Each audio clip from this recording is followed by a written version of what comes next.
அத்தியாயம் 1. வேணா கிட்ட வராத என்றாள். என்றவள் வியர்த்திருந்தாள், களைத்திருந்தாள், களைந்திருந்தாள். வேற வழி இல்ல கண்ணு, பழி வாங்கியாகணுமேனா என்றான். என்றவன் தாடி வைத்திருந்தான், தொப்பி வைத்திருந்தான், துப்பாக்கி வைத்திருந்தான். தரையில் கண்ணீர் வழிய விட்ட கண்ணி பின்னால் ஊர்ந்தாள், கெஞ்சினாள். ப்ளீஸ் என்னை கொன்னுடாத.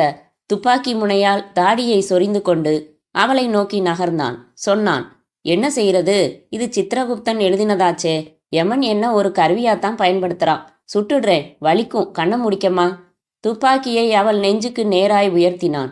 ஒரு கண்ணை மூடி துல்லியமாய் குறிப்பார்த்தான். பதறினாள், உதறினாள், கதறினாள். ட்ரிகரில் விரலை வைத்தான். ரெடி, சாட், பூட், 3. சுட்டான். கட்டிட் என்று விட்டு கழுத்தில் மாட்டின விசிலை ஊதினான் தியாகு. கேமராவின் இயக்கம் நின்றது. பிரகாச விளக்குகள் அணைந்தன. துப்பாக்கியை மேஜை மேல் வைத்துவிட்டு சிகரெட் பற்ற வைத்துக்கொண்டு, எப்படி வந்திருக்கடா மச்சி என்றான் நந்தா. தூள், மாடுலேஷன்ல சும்மா விளையாடுறடா கண்ணா. என்ன பவ்யா, விட்டா அப்படியே தூங்கிடுவ போலிருக்கே. எந்திரி, அவன் சுடுறதோட இந்த சீன் ஓவர். அடுத்த ஆஸ்பத்திரி ஸ்ட்ரெச்சர்ல தான் உன்னை காமிக்கிறோம் என்ற தியாகு தரையிலிருந்து எழுந்து நிற்க பவ்யாவிற்கு கை கொடுத்தான். அப்போ நான் ட்ரெஸ் சேஞ்ச் பண்ணிக்கலாமா? அப்புறம் ஒரு பிட்டு விட்டு போச்சுன்னு சொன்ன, திரும்ப புடவை கட்டணும். அதை விட ராவடி வேற இல்லை. பாரேன், 5.5 மீட்டர் வேஸ்ட்டு. ஜீன்ஸில் உள்ள சௌகரியம் வருமா? பவ்யா மேக்கப் அறைக்குள் செல்ல, தியாகு ஒரு பஃப் கொடு என்று நந்தாவின் சிகரெட்டை வாங்கி 2 இழுப்பு இழுத்து திருப்பி கொடுத்து விட்டு கையில் இருந்த பேடில் செருகின காகிதங்களை பார்த்தான். நந்தா, நீ ரூமுக்குள்ளே என்ட்ரி கொடுத்து ஹலோ பாப்பா சௌக்கியமானு கேட்குற பாரு, அதை ஒரு தனி ஷார்ட்டாக எடுத்தால் நல்லா இருக்கும்னு நினைக்கிறேன். செய்யுமா, நானா மாட்டேங்கிறேன். உன் ஸ்கிரிப்டு, உன் டைரக்ஷன். உள்ளே நுழைஞ்சதும் ஒரு குட்டிகரணம் அடின்னு சொல்கிறியா, அதையும் செய்கிறேன். என்னடா கிண்டலா? உடனே கோபம்யா. ஃப்ரெஞ்சு படம், அது என்ன இளவு பேரு? அன்னைக்கு ப்ரொஜெக்ஷன் போட்டாங்களே, வில்லன் இதே மாதிரி கொல்ல வரான். ஒரு வயலின் இருக்குது அந்த ரூமில். உடனே வயலின் எடுத்து பக்கத்தில் இருக்கிற கத்திரிக்கோள் எடுத்து ஒவ்வொரு கம்பியாக கட் பண்ணிக்கிட்டே டயலாக் பேசுகிறான். அவனோட முகத்தில் வில்லத்தனத்துக்கான எக்ஸ்பிரஷன் எதுவுமே கிடையாது. வயலின் கம்பியை கட் பண்ணுற செயல்லையே அவனோட கொடூரத்தன்மையை காட்டிடுறான். அது மாதிரி கூட சீன் வச்சுக்கலாம். காப்பி அடிக்க சொல்கிறியா? வயலினுக்கு பதிலாக வீணைன்னு மாற்றிடு.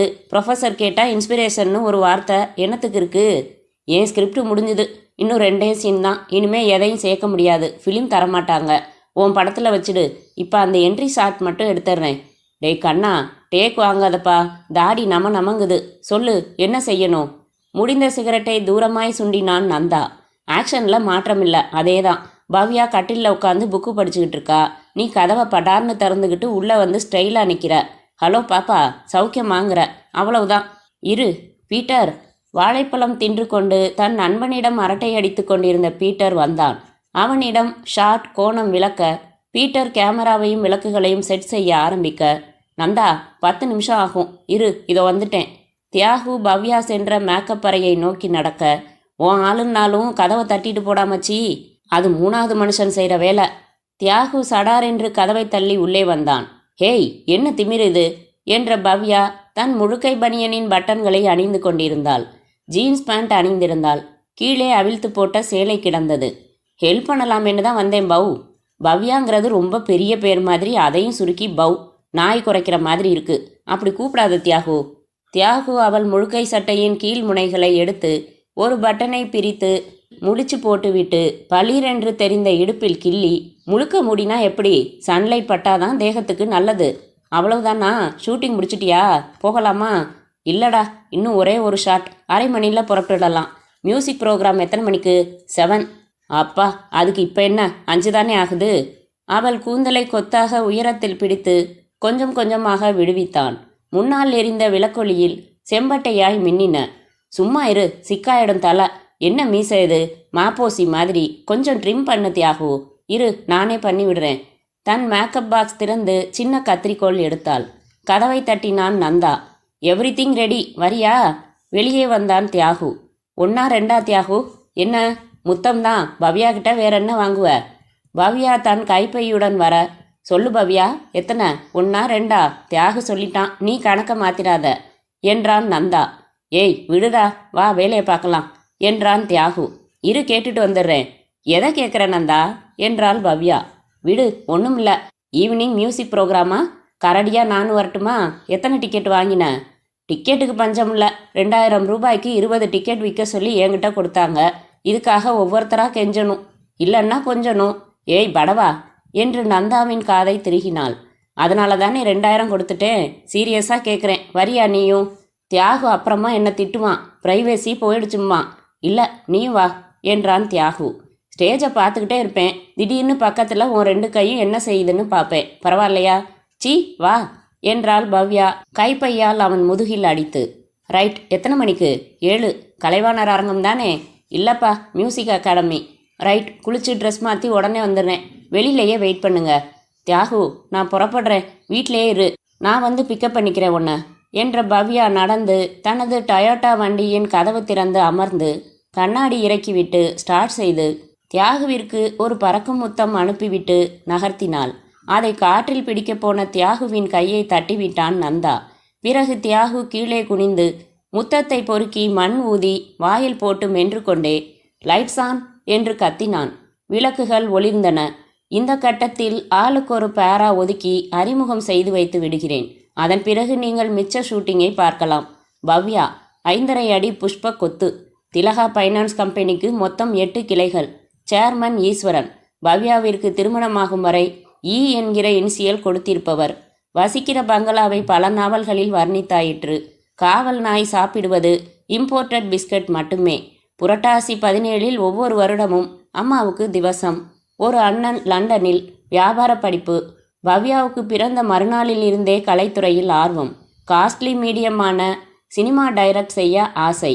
ஆகவே சேர்ந்தால் அந்த பிரைவேட் ஃபிலிம் இன்ஸ்டிடியூட்டில். அங்கே மிக நெருங்கின நண்பர்களானவர்கள் நந்தா, தியாகு. அதில் தியாகுவை காதலித்து வருகிறோமா என்ன என்று இவளையே இவள் கேள்வி கேட்டுக்கொண்டிருந்த காலகட்டத்தில் ஒற்றை ரோஜாவுடன் ஐ லவ் யூ என்று பொறித்த தங்க டாலர் கொடுத்து அவள் சந்தேகத்தை ஊர்ஜிதம் செய்தான் தியாகும். பிறகு இருவர் வீட்டிலும் விஷயம் சொல்லப்பட பெரியவர்கள் சந்தித்து பேசி இன்னும் 1 மாதத்தில் கல்யாணம். அதுவரை ஹனிமூன் ஒத்திகை. தியாகு பிறக்கும்போதே வாயில் வெள்ளி ஸ்பூனுடன் பிறந்த மற்றொரு இந்திய குடிமகன். ஒரு முறை போட்ட ட்ரெஸ்ஸை மறுபடி துவைத்து போடுவதா? சை, யார் செய்வார்கள் அதை? காலையில் மாருதி, மாலையில் ஃபியட். லாங் என்றால் அம்பாசிடர். தலை கலைந்த கலை பைத்தியம். சினிமா கலை. டேடி பிளாங்க் செக்கில் கையெழுத்திட்டு எத்தனை ஸ்தானத்தில் வேணாலும் நிரப்பிக்கோ, படம் எடுத்துக்கோ என்று சொல்லி பல வருடமாயிற்று. ஒரு டைரக்டருக்கு கீழ் பணிபுரிந்து கற்றுக்கொள்ள ஈகோ தடுத்தது. அதனால் முறையாக கற்றுக்கொள்ள இன்ஸ்டிடியூட்டில் சேர்ந்து டைரக்ஷனும் காதலும் கற்கிறான். மொத்தம் 17 வகைப்படும் என்கிறான். நந்தா அப்பா அண்ட் அம்மா சிங்கப்பூரில், பிள்ளை இங்கே கல்யாணி பீரில். நந்தாவுக்கு பிடித்த விஷயங்கள் 2. 1 சினிமா, 2 நட்பு. பிடிக்காத விஷயங்கள் 1 காதல், 2 கல்யாணம். அவன் வசனம் கொஞ்சம் கேட்கலாமா? லவ் ஒரு அர்த்தமில்லாத விஷயம், இயல்புக்கு விரோதமானது. ஆணுக்கு பெண்மேல், பெண்ணுக்கு ஆண்மேல் இனக்கவர்ச்சி எப்பவும் உண்டு. அதை ஒரே ஒரு பெண்ணோடோ அல்லது ஆணோடோ கட்டுப்படுத்தி வட்டம் போட்டு எல்லை அமைக்கிற விஷயம் இந்த காதல். Quiet and natural. காலம் பூரா ஒரு உயிருக்காக இன்னொரு உயிர் உருகிறது. உலக மகா பேத்தல். கல்யாணம் அதைவிட பெரிய முட்டாள்தனம். செயல் வேகத்துக்கு கடிவாளம் போடும். பிரச்சனைகளை கொண்டு வந்து அடுக்கும். கடைசியில் ஒட்டடை அடிச்சுக்கிட்டு ரேடியோவில் நாடகம் கேட்டுக்கிட்டு உக்காந்துட வேண்டியதுதான். லட்சியமெல்லாம் தொலை தூரத்துக்கு ஓடி போயிடும். இப்படிப்பட்ட நந்தாவை புரிந்து கொள்ளாமல் அவன் அப்பா வாரம் ஒரு முறை ஓவர்சீஸ் காலில் கெஞ்சுவார். எப்பா ராஜா, என் கண்ணு இல்லை, சமர்த்து இல்லை, அதை பாரு நிலா, பாத்தியா, ஒரே ஒரு கல்யாணம் பண்ணிக்கடா செல்லம். குறிப்பு: இது ஒரு கதை, முன்னர் நடந்த கதை. நடுநடுவில் வரும், கேட்டு வையுங்கள், உதவும். அத்தியாயம் 2. சென்னை கடற்கரை காற்றை 24 மணி நேரமும் செலவில்லாமல் வாங்கும் கல்லூரி. சடை போட்ட பெண்டிரும் அதை இழுக்கும் ஆடவரும் இணைந்து படிக்கும் கல்லூரி. உணவு இடைவேளை. கல்லூரி மரத்தடிகளில் கொத்து கொத்தாய் மாணவர்கள். விகல். நீளமான படிக்கட்டுகள். அதில் அவன் அமர்ந்திருக்கிறான். மிகவும் கவனமாக பாடப்புத்தகம் படிக்கிறான். டீசென்ட்டாக உடுத்தி இருக்கிறான். நெற்றியில் லேசாக குங்குமத்தீற்றல். பாக்கெட்டில் 2 பேனாக்கள். நோட்டு புத்தகங்களுக்கு பிரவுன் அட்டை போட்டு சைடு பகுதியில் சப்ஜெக்ட் பெயரையும் குறித்து வைத்திருக்கிறான். விரல்கள் நகங்கள் வெட்டப்பட்டு சுத்தமாக இருக்கின்றன. காதுகள் தெரிய முடி வெட்டப்பட்டிருக்கிறது. சட்டையின் எல்லா பட்டன்களும் போடப்பட்டிருக்கின்றன. பூமியில் ஜென்மம் எடுத்திருப்பதே இந்த காரியத்திற்காகத்தான் என்பது போல தீவிரமாக படித்து கொண்டிருக்கிறான். Excuse me.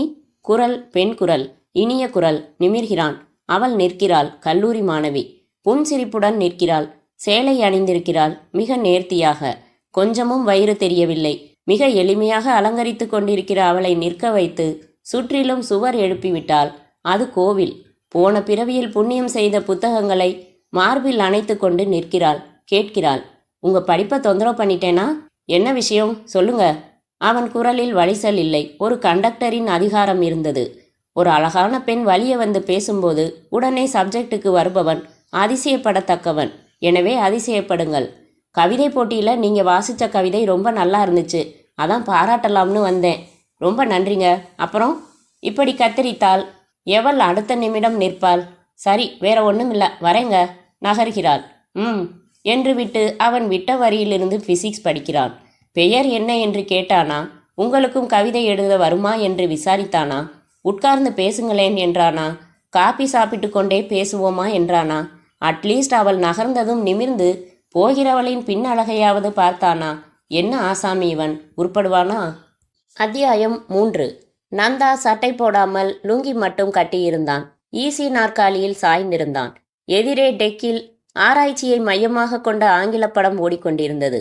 நந்தா தன் மார்பில் வெள்ளை புதராய் இருந்த பாமரேனியனை உட்கார்த்தி வைத்து அதன் தலையை தடவி விட்டு கொண்டே படம் பார்த்தான். சிகரெட்டின் புகையை அதன் காதுக்குள் ஊத அது தலையை 10 முறை சிலுப்பி சிலிர்த்து கொண்டது. அரைக்கதவு ஒரே ஒரு முறை தட்டப்பட்டது. யா என்றான் நந்தா. கதவை திறந்து கொண்டு உள்ளே வந்தான் தியாகு. டெக்கு வெடிச்சிட போகுதுப்பா, அதுக்கு ஓய்வே வேணாமா என்று அமர்ந்து தட்டில் இருந்த முந்திரியை அள்ளி வாயில் போட்டுக்கொண்டான். அசத்ரான் தியாகு. சயின்ஸ் ஃபிக்ஷன் தானே, கொஞ்சம் ரீல் விடுவோம்னு இல்லாம இதுலயும் லாஜிக் பார்க்கறான். அந்த சின்சியாரிட்டி நமக்கு வராதுப்பா. என்னடா தனியா வந்திருக்க? பவ்யா வரல? இல்ல. வெளியூரா? இல்லப்பா, சின்ன சண்டை எங்களுக்குள்ள. பை பை சொல்லிட்டியா? சே, முடியுமா?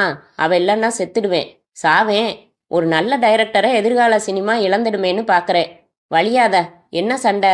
பக்கத்தில் வச்சுக்கிட்டு யாரையாச்சும் டாவடிச்சியா? கிட்டத்தட்ட அதான். அனிதாவை இவளுக்கு முன்னாடி 2 வார்த்தை பாராட்டினேன். மேடத்துக்கு பொசசிவ்னஸ் பொத்துக்குச்சாக்கும். ஆமாம். உடனே டூ விட்டுக்கிட்டீங்களா? நான் இல்லை, அவதான். இந்த தொல்லை எல்லாம் வரும்டான்னு சொன்னேன், நீ கேட்கல. தலையணையை அணைச்சிக்கிட்டு கண்ணை செருகிக்கிட்டு தெய்வீக காதல்டான்னு. உனக்கு என்னடா தெரியும் காதலில் உள்ள சுகமும் சுவாரஸ்யமும்? நான் என்ன சாமியாரா?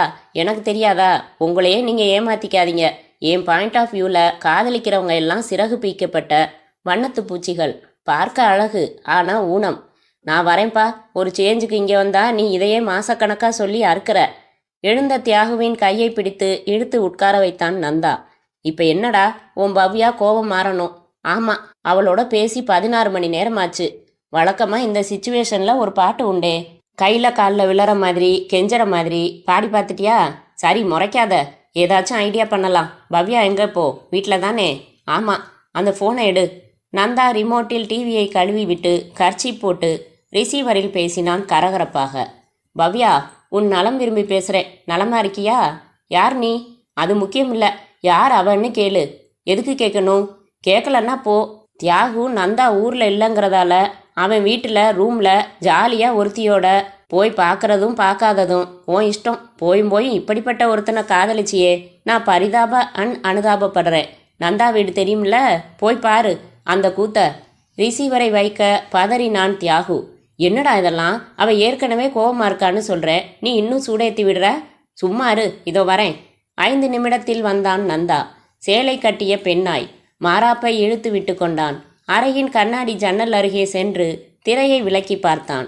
பவ்யாவின் கார் கேட்டில் நுழைந்தது. வந்தாச்சு, இங்கே வா தியாகு, என்னோட கட்டில்ல கட்டி பிடிச்சு கொஞ்சு. இல்லை வேணாம்டா, வம்பு, பிரச்சனை பெருசாயிடும். ஆகாது, வா, இது ஒரு ஃபன். தியாகுவும் நந்தாவும் போர்வையை அரைகுறையாக போர்த்தி கொள்ள அறையின் வாசல் பக்கத்தில் இருந்து பார்த்தால் நடுநடுவில் சேலை ஜாக்கெட் தெரியும்படி படுத்துக்கொண்டு கண்ணாடி வளையல்களை சத்தம் செய்து கொண்டு போதாததற்கு நந்தா பெண் குரலில், என்னங்க நீங்க இவ்வளவு முரட்டுத்தனமா? சி போங்க, ஐயோ கடிக்காதீங்க என்று முனக ஆரம்பித்தான். மஞ்சு விரட்டில் கயிறு விடுவிக்கப்பட்ட காலை போல அனல் மூச்சுகளுடன் படிகள் ஏறி வந்த பவ்யா படீரென்று கதவை திறந்து பார்த்து தியாகு என்று கத்த வேண்டுமென்றே அவளுக்கு முதுகு காட்டி போர்வையை சுற்றி கொண்டு பாத்ரூமுக்குள் ஓடினான் நந்தா. தியாகு தன் சட்டையின் பட்டனை போட்டுக்கொண்டு, வா பவ்யா உக்காரு. See, you are a cheat. யார் அவ? சொல்லு, யார்? பவ்யா தியாகுவின் சட்டையை பிடித்து உலுக்கினாள். தியாகு மௌனமாயிருந்தான். நேராய் பாத்ரூம் வாசலுக்கு சென்று கதவை தட்டினாள். யார்ரீ நீ? பொம்பள என்றான் நந்தா பெண் குரலில். வெளியில வாடி. சி, எனக்கு வெக்கமா இருக்கு. கொஞ்ச நேரத்துக்கு முன்னாடி இல்லாத வெக்கம் இப்போ எப்படி வரும்? அவர் 1000 ரூபாய் கொடுத்தாரு, நீயும் கொடுத்தா வெக்கம் போயிடும். ஓ காட், தியாகு, கர்மம், நீ இவ்வளவு கேவலமா போயிட்டியா? இதில் என்னடி அம்மா கேவலம் என்றான் நந்தா தொடர்ந்து. சி, வெளியில போடி முதல்ல. எப்படி போகிறது? காசு வாங்கிட்டேனே கை நீட்டி, திருப்பி கேட்பீங்களே. பரவாயில்ல, நீயே எடுத்துக்கிட்டு போய் தொலை. அதெப்படி? எனக்கு தொழில் தர்மம்னு ஒன்று இருக்கே. அது என்ன தர்மம்? உழைக்காம கூலி வாங்க மாட்டோம். அதனால் நீ போயிட்டு 15 நிமிஷம் கழிச்சு வரியா? மூச்சு வாங்க கோபமாய் தியாகுவிடம் வந்தாள் பவ்யா. தியாகு, அவள் இவ்வளவு பேச்சு பேசுகிறா, நீ கல் மாதிரி நிற்கிறியே, அவளை விரட்ட போறியா இல்லையா? தியாகு, போய் தொலையண்டி. அது யாருன்னு சொல்லு, நான் போயிடுறேன். இவன் என் காதலி, அதாவது எனக்குன்னா காசு செலவாகும், அங்கே ஓசி என்று சொல்லிக்கொண்டே வெளியே வந்த நந்தாவை அடிக்க ஓங்கின கையை நிறுத்திய பவ்யா, அட பாவி, நீயா இவ்வளவு கலாட்டா பண்ணது ஒன்ன என்று தலையணையை எடுத்து சாத்த ஆரம்பித்த போது டெலிஃபோன் ஒலித்தது. தியாகு எடுத்து பேசி, நந்தா, சிங்கப்பூர் கால்டா. சேலையை உருவி போட்டு ஸ்போர்ட்ஸ் ஷார்ட்ஸுடன் ரிசீவரை வாங்கி கொண்டு ஹலோ டேட் என்றான். நந்தா, ஒரு ஹாப்பி நியூஸ். என்ன டேட்? இங்கே விஸ்வலிங்கம்னு நமக்கு உறவு முறை வேணும், பெரிய புள்ளி. அவர் பொண்ணு ஷியாமா ஸ்டேட்ஸில் படிப்பு முடித்து போன வாரம் சிங்கப்பூர் திரும்பி இருக்கிறா.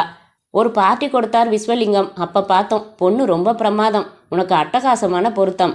போச்சுடா, 2 மாதம் சும்மா இருந்தீங்க, திரும்ப ஆரம்பிச்சிட்டிங்களா?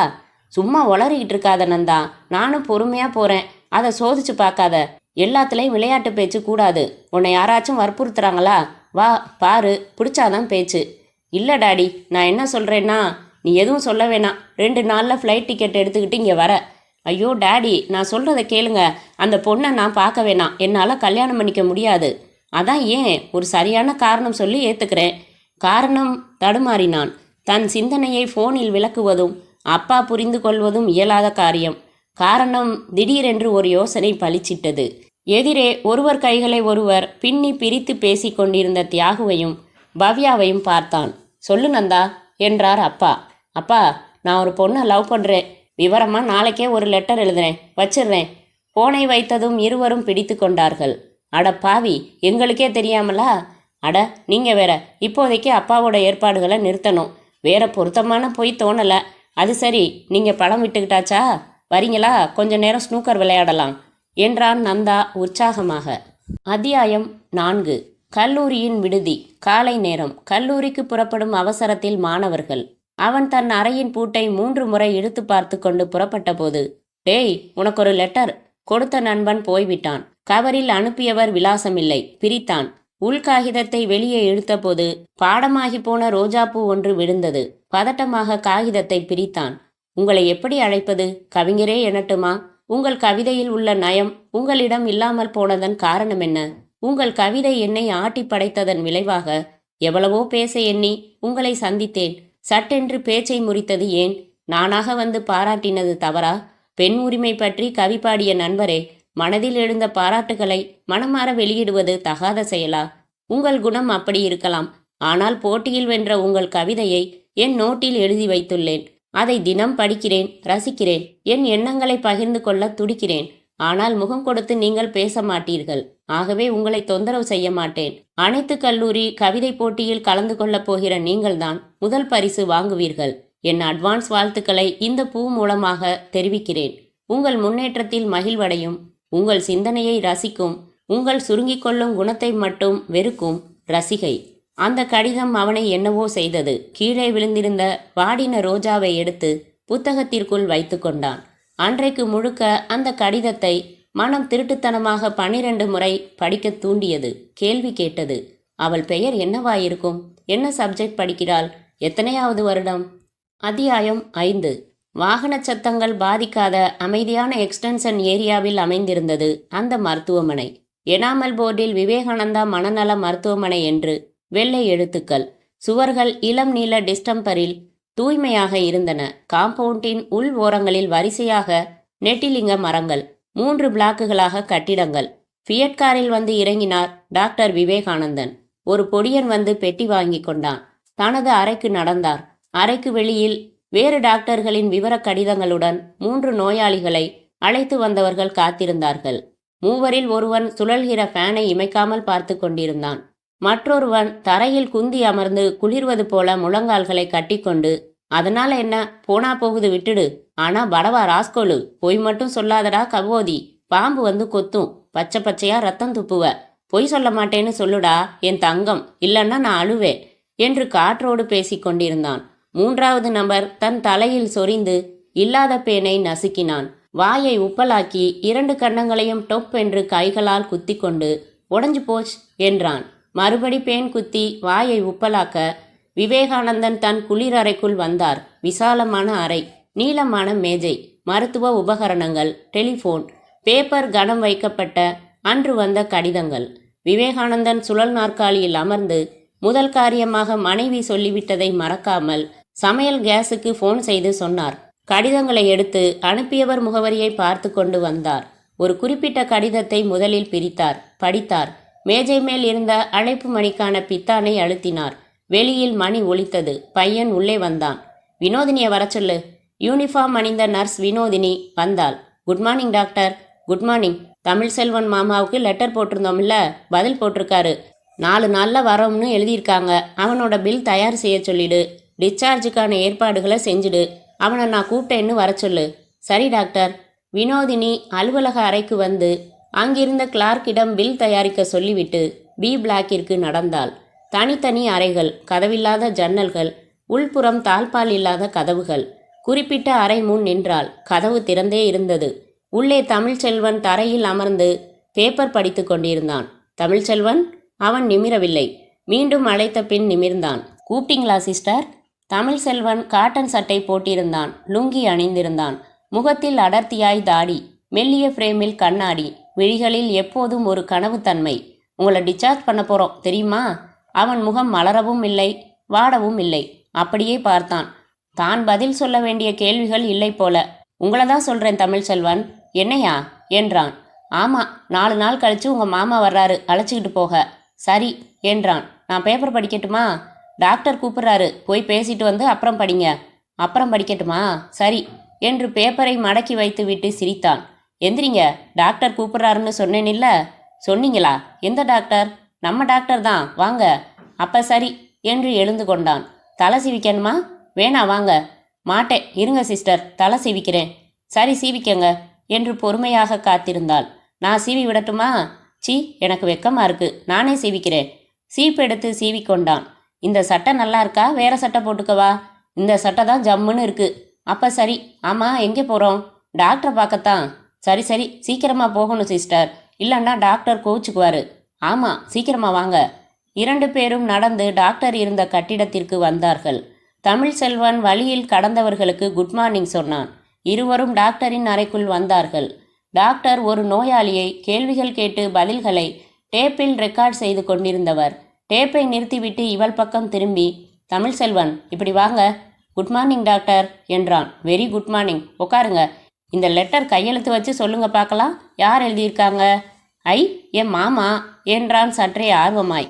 வர்றாங்க, உங்களை அழைச்சிக்கிட்டு போக. மாமா கூட போறீங்களா? என்று தலையாட்டினான். ஒழுங்கா இருப்பீங்களா? மாத்திரை எல்லாம் விடாமல் சாப்பிடுவீங்களா? ரைட்டு, அடுத்த ரூமில் இருங்க, இதோ வரேன். கரண்ட்டு வேணாம் டாக்டர், இன்னைக்கு மட்டும்தான், இனிமே கிடையவே கிடையாது, போங்க. அப்போ சரி. தமிழ்செல்வனை அழைத்து கொண்டு அந்த அறையுடன் இணைந்திருந்த மற்றொரு அறைக்குள் வினோதினி அழைத்து சென்று ஒரு நாற்காலியில் உட்கார வைத்துவிட்டு வெளியே சென்றாள். தமிழ்செல்வன் அந்த அறையில் மாட்டியிருந்த கேலண்டரை பார்த்தான். வாசலை பார்த்தான். ஜன்னலை பார்த்தான். சுவருடன் இணைந்த கபோர்டை பார்த்தான். எழுந்தான். சும்மா சாத்தப்பட்டிருந்த கபோர்டை திறந்தான்.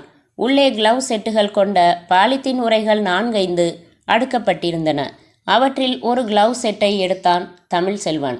தன் சட்டை பனியனுக்குள் போட்டுக்கொண்டான்.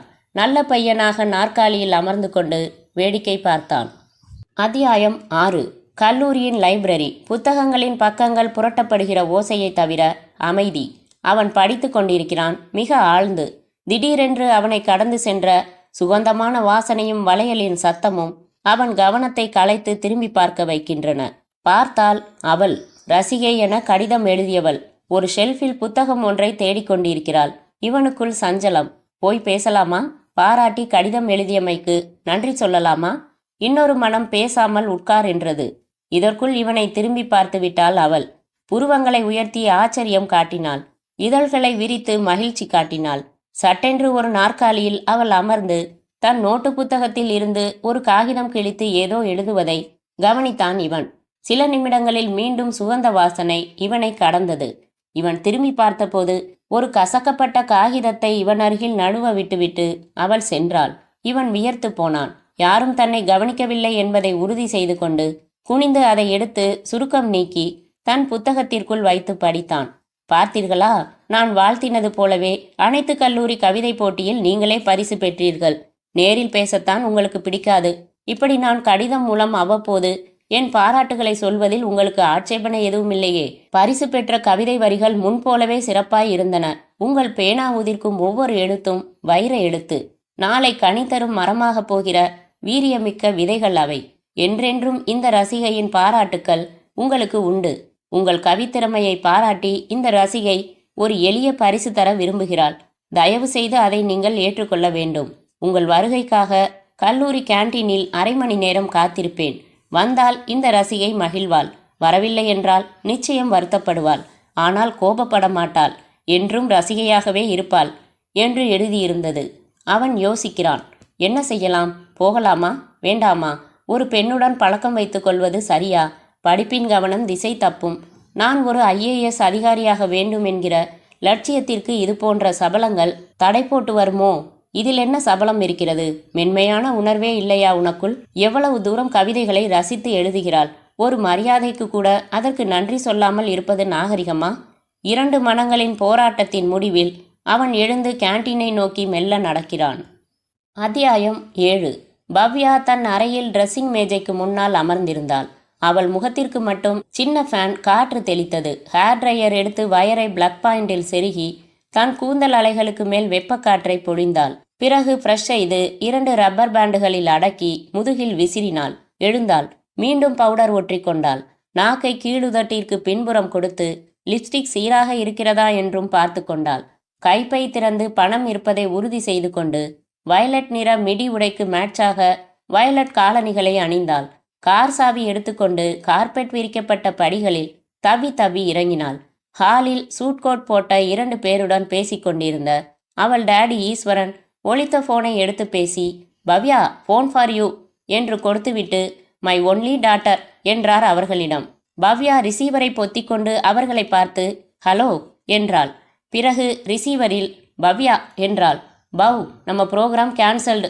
ஏன் தியாகு? இப்போதான் நந்தா ஃபோன் செஞ்சான். ஏதோ பிரச்சனையா? உடனே அவன் வீட்டுக்கு வர சொன்னான். என்ன புறப்பட்டு இருக்கேன். என்ன பிரச்சனையா? தெரியலையே. நான் வரட்டுமா? வாயேன், அவன் வீட்டுக்கு வந்துடுறியா? ஷூர். வைத்து விட்டு டாடி, நான் வெளியில் போயிட்டு வந்துடுறேன். ஒரு நிமிஷம் இரு, போகலாம், உன் கூட பேசணும். அப்போ நாங்கள் புறப்படுறோம் என்று இருவரும் எழுந்து கை கூப்பி விடை பெற்று போனதும், பவ்யா, கல்யாணத்துக்கு இன்னும் 2 வாரம்தான் இருக்கு, நினைவு இருக்குல்ல? Yes daddy. ஊர் சுற்றிக்கிட்டே இருந்தால் எப்படி? இன்விடேஷன்ஸ் நாளைக்கு வருது. அதை டிஸ்ட்ரிபியூட் பண்ணுறது பெரிய வேலை. உங்கள் 2 பேருக்கும் தேவையான ட்ரெஸ் இன்னும் எடுத்த பாடில்லை. இதெல்லாம் ஒரு வேலையா டாடி? நாளைக்கே 2 பேரும் போய் எடுத்துகிட்டு வந்துடுறோம். என் பர்சனல் இன்விடேஷன்ஸில் 10 பேருக்கு தான் நான் நேரில் போய் கூப்பிட போகிறேன். மற்றதெல்லாம் போஸ்ட்டில் தான் அனுப்ப போகிறேன். நகைகள் வாங்கணுமே. நீங்கள் எப்போ சொல்கிறீங்களோ வரேன். இப்போ ஆளை விடுங்க, நந்தாவை பார்த்துட்டு வந்துடுறேன். என்னமோ பிரச்சனையா, வந்து பேசலாம் மிச்சத்தை. ஓகே. பவ்யா ஹாலில் கொஞ்ச தூரம் ஓடி பின் சறுக்கி பின் நடந்து காரை அணுகினாள். கன்னத்தில் கை தாங்கி அமர்ந்திருந்தான் நந்தா. எதிரில் தியாகு, அருகில் பவ்யா. 2 சிகரெட்டுகள் புகைந்து கொண்டிருக்க பவ்யா அடிக்கடி தன் முகத்திற்கு அருகே வரும் புகையை கையால் விரட்டி கொண்டிருந்தாள். அன்னைக்கு அப்படி ஒரு பொய் சொல்லியிருக்கக்கூடாது நந்தா என்றான் தியாகு. என்ன பேசவே விடல தியாகு. நான் அப்படி ஒரு பொய் சொல்லலைன்னா அவர் சொன்ன அந்த ஷியாமா பொண்ணை பாக்கு வெத்தலை மாற்றி சம்பந்தமே செஞ்சிருப்பாரு. அப்போ அனுபவி. இப்போ என்ன பிரச்சனை என்றாள் பவ்யா. நாளை காலையில் நந்தாவோட அப்பா சிங்கப்பூர்லேருந்து வராராம். சரி வரட்டுமே. என்ன சரி வரட்டுமே? எதுக்காக வர்றாரு? ஐயா ஃபோனில் சொன்னாரே, ஒரு பொண்ணை காதலிக்கிறதா. அவளை பார்த்து அவளோட அப்பாவை பார்த்து பேசி முடிக்கிறதுக்காக வர்றாரு. அவ்வளவு சீரியஸாக எடுத்துக்கிட்டாரா? ஆமாம் பவ்யா, காலையில் ஃபோன் செஞ்சாரு. என்னை பதில் பேசவே விடலை. நாளைக்கு காலையில் வரேன். ஏர்போர்ட்டில் என்னை ரிசீவ் பண்ண நீயும் உன் காதலியும் வரணும். அவளோட பேசிட்டு அப்புறம் அவள் அப்பாவையும் பார்த்து பேசுகிறேன். உனக்கு பிடிச்ச பொண்ணையே கட்டி வைக்கிறேன்னு சொல்லி வச்சுட்டாரு. சும்மா விளையாட்டுக்கு சொன்னேன், நான் யாரையும் லவ் பண்ணலன்னு சொல்லிடேன். அப்படின்னா அந்த ஷியாமாவை கட்டிக்க சொல்வாரே. கட்டிக்க ஏன்? போடா, நான் தான் கல்யாணமே செஞ்சுக்க போறதில்லன்னு இருக்கேன் இல்ல. அப்ப என்ன செய்ய போற நந்தா? அதான் ஒன்றும் புரியல, யோசனை சொல்வீங்களேன்னு தான் உங்களை கூப்பிட்டேன். மூவரும் சில நிமிடங்கள் மௌனமாக யோசித்தார்கள். ஏண்டா நந்தா, ஒருத்தன் காதல்ல தோல்வி அடைஞ்சிட்டான்னு வச்சுக்க, அவனை அட்லீஸ்ட் சில வருஷத்துக்காவது கல்யாணத்துக்கு வற்புறுத்த மாட்டாங்க தானே? ஆமா. அப்படின்னா நீ காதலிச்சு அதுல தோத்துடு. உன் ஸ்கிரிப்ட் மாதிரி குழப்பமா பேசாத தியாகு. அரைவேன் கேளு, இதான் நம்ம டிராமா. நாளைக்கு நீ உன் காதலிய உங்க அப்பாவுக்கு அறிமுகப்படுத்துற. ஆனா காதலியோட அப்பா திடீர்னு புறப்பட்டு டெல்லி போயிட்டாரு, வர 10 நாளாகும்னு ரீல் விட்டு அப்பாவை நம்ப வச்சிடுற. அவர் திரும்ப சிங்கப்பூர் போனதும் தாடி வளர்த்துக்கிட்டு என் காதலி என்னை விட்டுட்டு வேற ஒருத்தனை கல்யாணம் பண்ணிக்கிட்டா டாடின்னு அழுவுற. சோகம் மாறட்டும்னு கொஞ்ச நாளைக்கு உங்ககிட்ட கல்யாண பேச்சை எடுக்க மாட்டாரு. நல்லா தான் இருக்கு யோசனை. காதலின்னு யாரை அறிமுகப்படுத்துறது? ஏன் நான் இல்ல என்றாள் பவ்யா. என்னை ஏர்போர்ட்டுக்கு அழைச்சிட்டு போ நந்தா, உன் காதலின்னு அறிமுகப்படுத்து. நிஜமாவே 15 நாள்ல நான் தியாகுவை கட்டிக்க போறேன். ஸோ இந்த நாடகத்துக்கு ரொம்ப பொருத்தம். மற்றொரு சிகரெட் கொளுத்தி கொண்ட நந்தா, என்ன தியாகு, இதனால ஏதாச்சும் பிரச்சனைகள் வருமா? ஒன்றும் வராது. அப்போ நாளைக்கு ஒரு நாளைக்கு உன் காதலியை எனக்கு வாடகைக்கு தர்றேன்னு சொல்ற. அடி செருப்பால, ஏதோ பையன் பிரச்சனையில மாட்டிக்கிட்டானேன்னு உதவி பண்ணலாம்னா, இல்லைன்னா போ எவளாச்சும் உதிரி நடிகையை பிடிச்சுக்கோ. பிடிக்கலாம், அவளை பணக்காரியா நடிக்க வைக்கிறதுக்கு படாத பாடுபடணும். பவ்யா நேச்சுரலா வந்துட்டு போனா போதும். அப்பா பிரச்சனை தீந்துச்சா என்று எழுந்தாள் பவ்யா. நந்தா, நாளைக்கு எத்தனை மணிக்கு ஏர்போர்ட்டுக்கு வரணும்? சேர்ந்து போறோமா? நேரா அங்கே வந்துடவா? உன் காரில் நேராக அங்கே வந்துரு பவ்யா. 9 மணிக்கு அங்கே இருக்கணும். உங்கள் அப்பா டெல்லி போயிருக்காரு, வர 10 நாளாகும். இதை மட்டும் பொய்யா சொல்லிடு. மற்றபடி உங்கள் அப்பா என்ன செய்கிறாருன்னு கேட்டா உண்மையான தகவல்களையே சொல்லலாம். தியாகுவும் எழுந்து கொண்டான். அப்போ வரட்டுமா நந்தா, கல்யாண வேலைகள் நிறைய இருக்கு. அத்தியாயம் 8. கேன்டீனில் காத்திருக்கிறாள் அவள். லேசான குற்ற உணர்வோடு நடக்கிறான் இவன். அவளை நெருங்கி அருகில் நின்றும் முகத்தை நேராய் பார்க்க தயங்குகிறான். வழியில் யோசித்து கொண்டு வந்த வசனம் பூராவும் தொலைந்து போய்விட்டது. எச்சில் விழுங்கி ஒரு முறை நிமிர்ந்து அவள் முகத்தை பார்க்கிறான். அவள் தன்னையே வைத்த கண் வாங்காமல் பார்ப்பதை கவனித்து தன் பார்வையை தாழ்த்தி கொள்கிறான். பேச உதடுகள் துடித்தன. ஆனாலும் மௌனமாகவே நிற்கிறான்.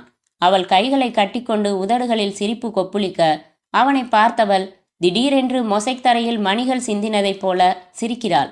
ஏன் சிரிக்கிறீங்க? இல்ல, உங்க கவிதைகள்ல எவ்வளவு கம்பீரம் இருக்கு. ஆனா பழக்கத்துல இவ்வளவு பொம்பளத்தனமா? உங்களுக்கு சிஸ்டர்ஸ் யாரும் இல்லையா? இல்ல. ஏன்? அதான் பெண்கள் கிட்ட பழகினதே இல்லைன்னு தெரியுது. நான் கொஞ்சம் அதிக பிரசங்கித்தனமா நடந்துக்கிறேனா? சேச்சா, அதெல்லாம் இல்ல என்கிறான் அவசரமாக. நான் உங்களுக்கு தொந்தரவு தரதான் நினைச்சா ஓப்பனா சொல்லிடுங்க. ஐயோ, அதெல்லாம் இல்ல. உங்க பாராட்டுக்கு எப்படி நன்றி சொல்றதுன்னே தெரியல. ஒரு காப்பி வாங்கி கொடுங்களேன், போதும். வாங்க. டோக்கன் வாங்கி 2 கைகளிலும் காப்பியோடு வருகிறான். அப்படி மரத்தடியில் உட்காந்துக்கலாமா? உங்களுக்கு நேரம் இருக்கா? இருக்கு என்கிறான் தலையை ஆட்டிக்கொண்டு. இருவரும் அமர்கிறார்கள். காப்பி அருந்தி கொண்டே மிகுந்த யோசனைக்கு பிறகு கேட்கிறான். உங்க பேர் என்ன?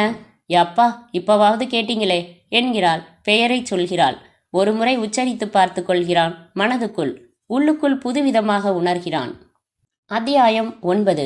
மீனம்பாக்கம் விமான நிலையம். சிங்கப்பூர் ஏர்லைன்ஸ் விமானத்தில் இருந்து இறங்கின தனசேகரன் கஸ்டம்ஸ் பரிசோதனை முடிந்து லக்கேஜ் எடுத்துக்கொண்டு சம்பிரதாயமாக மற்றும் சினிமாத்தனமாக தன் மகன் நந்தாவை கட்டி தழுவிவிட்டு, எங்கடா என் மருமக என்றார். இதோ இப்போ வந்துருவாப்பா, நேரா இங்கே வந்துடுறேன்னு சொன்னான். 10 நிமிஷம் அப்படி உட்காரலாமாப்பா? உட்கார்ந்தார்கள். படவா, இப்படி ஒரு சமாச்சாரம் வச்சுக்கிட்டு தான் வேணாம் வேணாம்னியா? ஆமாம் டாடி என்று அசடு வழிந்தான். குடும்ப விஷயங்கள் பேசினார்கள், வியாபார விஷயங்கள் பேசினார்கள். என்னடா இன்னும் காணோம்? தெரியலையே டாட் என்று வாட்சை பார்த்து கொண்டு நிமிர்ந்தவன், அதோ வரா டாட். ஹாய் பவ்யா. பவ்யா சிகப்பு சுடிதார் அணிந்து மேட்சாய் அங்கங்கே பிளாஸ்டிக் வஸ்துக்கள் மாட்டிக்கொண்டு கார் சாவியை சுற்றி கொண்டு வந்தாள். சாரி நந்தா, வழியில் கார்ல சின்ன ட்ரபிள், லேட் ஆயிடுச்சு. பரவாயில்ல, இவர்தான் என் டாடி, இதான் பவ்யா. வணக்கம் அங்கிள், பிரயாணம் சுகமா இருந்துச்சா? ஃபைன், பிரயாணமும் ஃபைன், என் மகனோட செலக்ஷனும் ஃபைன் என்றார் தனசேகரன் அவளை நேராய் பார்த்து. போங்க டாடி, எனக்கு வெக்கமா இருக்கு. வெக்கப்பட வேண்டியது நான் நந்தா என்றாள் பவ்யா சிரித்து. தனசேகரன் எழுந்து கொண்டார். போலாம், 3 பேரும் நேரா ஒரு ஹோட்டல் போய் சாப்பிட்டுக்கிட்டே பேசுறோம். மூவரும் வாசலுக்கு வந்தார்கள். டாடி, நீங்க எந்த கார்ல வரீங்க? என் கார்ல வாங்க அங்கிள் என்றாள் பவ்யா கழுத்தை சாய்த்து. ஓகே நந்தா, நான் என் மருமகளோட பேசிக்கிட்டே வரேன், எங்களை தொடர்ந்து நீ வா.